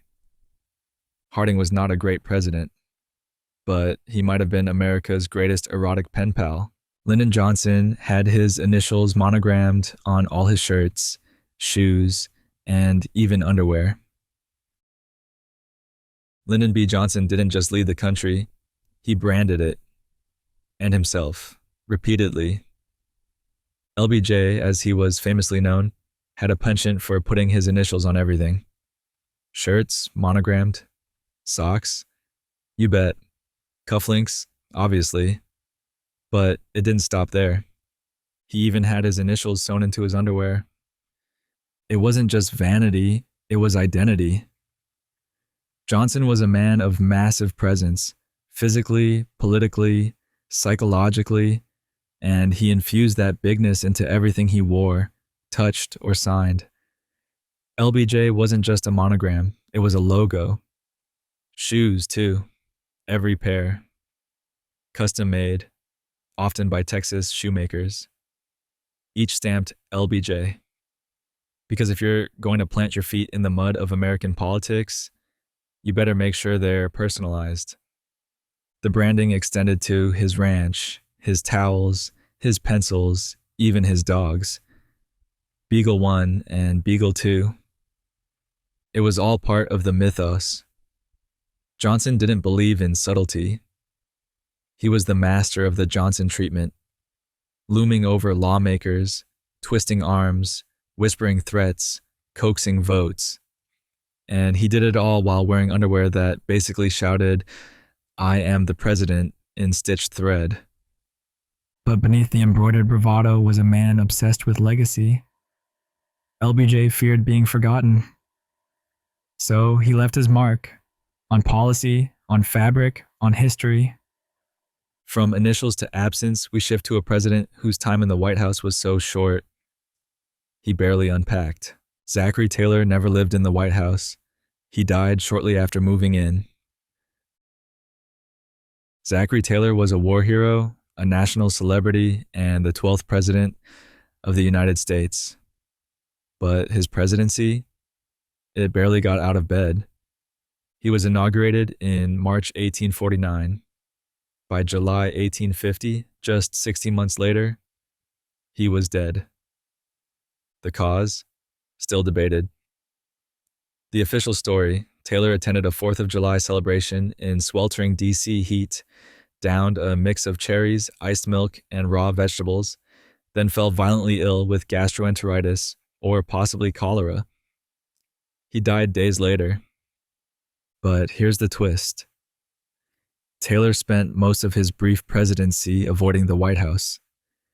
As a lifelong military man, Taylor was uncomfortable with the pomp and polish of politics. He delayed moving into the executive mansion, preferring to live out of temporary lodgings and spend time on army bases. He didn't even vote in previous elections, any elections. So when he finally moved in, it wasn't home. It was a formality. A place he occupied more as a reluctant tenant than a resident. He left little behind: no sweeping legislation, no iconic speeches, just a funeral, a mystery, and a sudden, awkward handoff of power to Millard Fillmore. Taylor was buried with full honors, but speculation about poisoning lingered for over a century. In 1991, his body was exhumed and tested for arsenic. Results? Inconclusive. What we do know: Zachary Taylor went from battlefield legend to president to dead man walking in record time, and the White House barely got his shadow. From a dry presidency to one that ran on lemonade, we now meet the First Lady who banned booze and earned herself a zesty nickname. Rutherford Hayes' wife was nicknamed Lemonade Lucy for her stance on alcohol. Lucy, Webb. Hayes wasn't just the First Lady. She was the first temperance lady. And her nickname? A mix of admiration and mockery: Lemonade Lucy. When Rutherford B. Hayes entered the White House in 1877, the country was steeped in post-Civil War reform movements. Lucy, deeply religious and fiercely principled, refused to serve alcohol at official functions. No champagne, no wine, no whiskey-laced diplomacy, just water, coffee, and, of course, lemonade. To be clear, Hayes never signed an executive order banning booze. But Lucy's influence was absolute. The White House wine cellar was effectively shut down, and social events lost their usual sparkle. Washington society didn't love it. Diplomats grumbled. Party hosts sighed. Reporters had a field day with the citrus symbolism. Lemonade Lucy became a moniker that stuck, sometimes affectionately, often sarcastically. But Lucy didn't flinch. She believed sobriety was part of national virtue. And to her credit, she backed it up with action, campaigning for veterans, orphans, and education reform. She was the first Lady to earn a college degree. And while she kept her husband sober, she kept her values sharp. Some historians argue her stance helped normalize the idea of alcohol-free events in public life. Others say it triggered a wave of prohibitionist sentiment that eventually snowballed into the 18th Amendment. Either way, Lucy Hayes was a force. She wasn't content to host. She shaped the agenda. With sugar, lemon, and steel resolve, James K. Polk worked 12-hour days and banned all White House entertainment. If presidential work ethic had a mascot, it would wear a cravat and answer to the name James K. Polk. The 11th president approached the job like a man running a stopwatch against mortality, which, in hindsight, he kind of was. Polk only lived 103 days after leaving office, but while he was there, he was a machine. 12-hour workdays, 7 days a week, no holidays, no breaks, no parties. He banned dancing, banned music, banned liquor at official functions.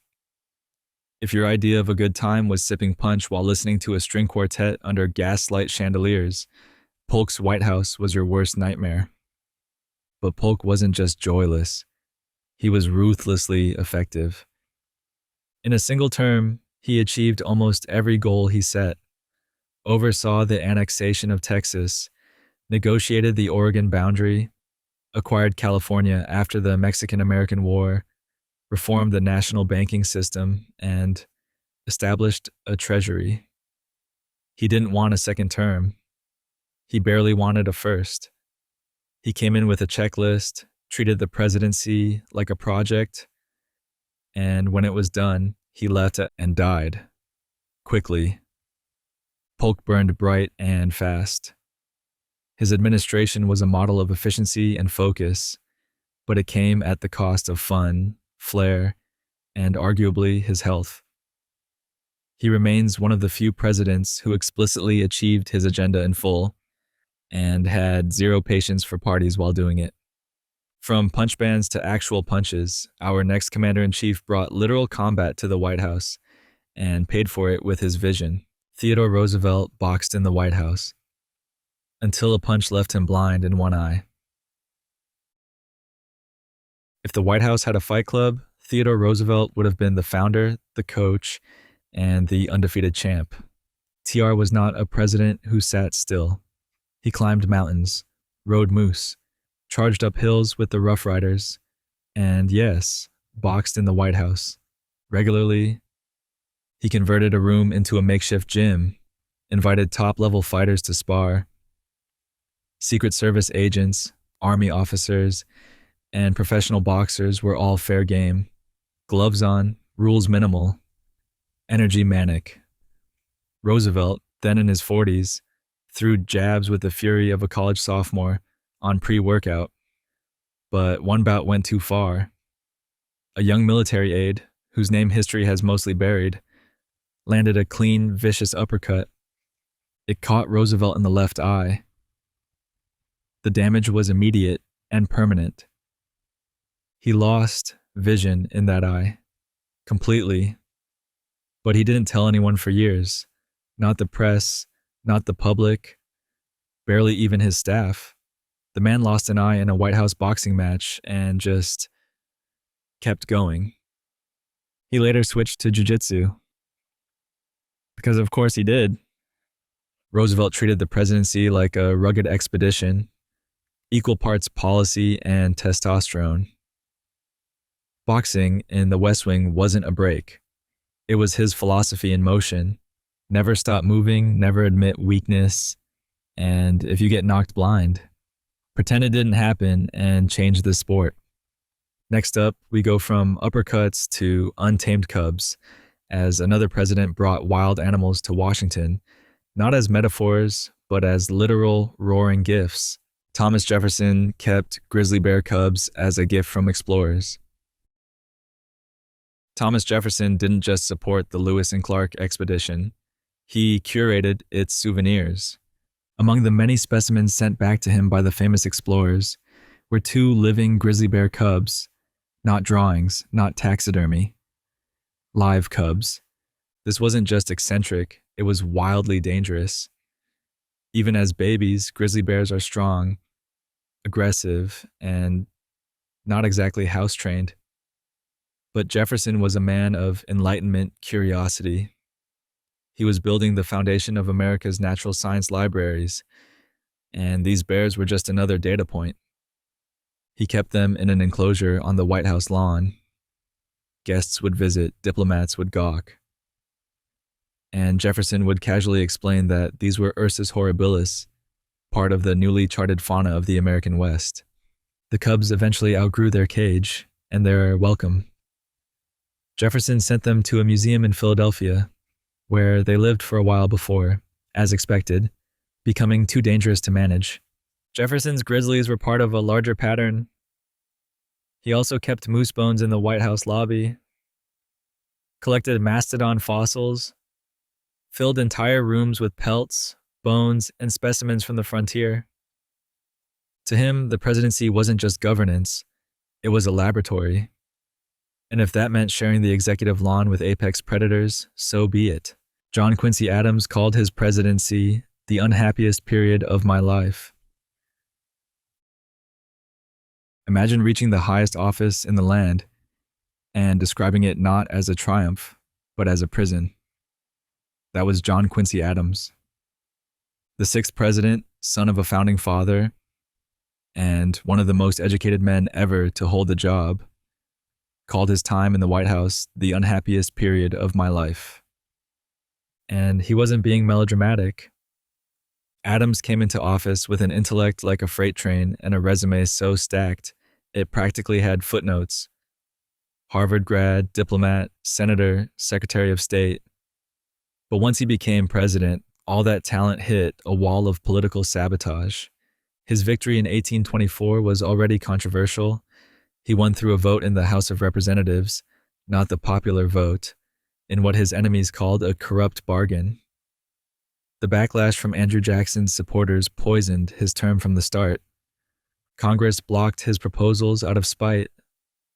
His ambitious plans for national infrastructure, education, and science were mocked as elitist fantasies. He wanted to build roads, universities, even a national observatory. They wanted him gone. Adams, not one for charm or compromise, refused to play the political game. He became isolated, frustrated, morally disgusted by the pettiness around him.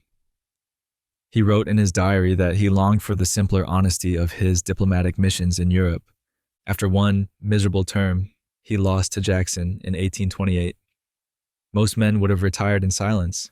Not Adams. He returned to Congress, became a fierce abolitionist, and in his final act of defiance, literally collapsed on the floor of the House while arguing a case against slavery. But ask him about his presidency, pure misery. From presidential depression to canine celebrity, our next fact takes us to a Scottish terrier who had fan mail, press coverage, and a security detail of his own. Franklin Roosevelt's dog, Fala, was so famous he got hate mail. Fala was more than a pet. He was a political icon, a four-legged PR machine with a press profile that rivaled most senators. Franklin D. Roosevelt's Scottish Terrier was gifted to him in 1940. From that moment on, Fala was everywhere, on trains, ships, campaign trails, even at secret wartime meetings with Churchill. The dog had his own schedule, his own press mentions, and more public goodwill than half the cabinet. But fame, as always, comes with backlash. Fala started getting hate mail. Some critics accused Roosevelt of spending taxpayer money to pamper the dog, claiming he had sent a Navy destroyer to retrieve Fala from a remote island. The story was false, but it stuck. Roosevelt, never one to let a jab go unanswered, responded in his now famous Fala speech in 1944. With comedic timing sharper than most stand-ups, he said, "These Republican leaders have not been content with attacks on me, or on my wife, or on my sons. They now include my little dog, Fala." It got the biggest laugh of the night.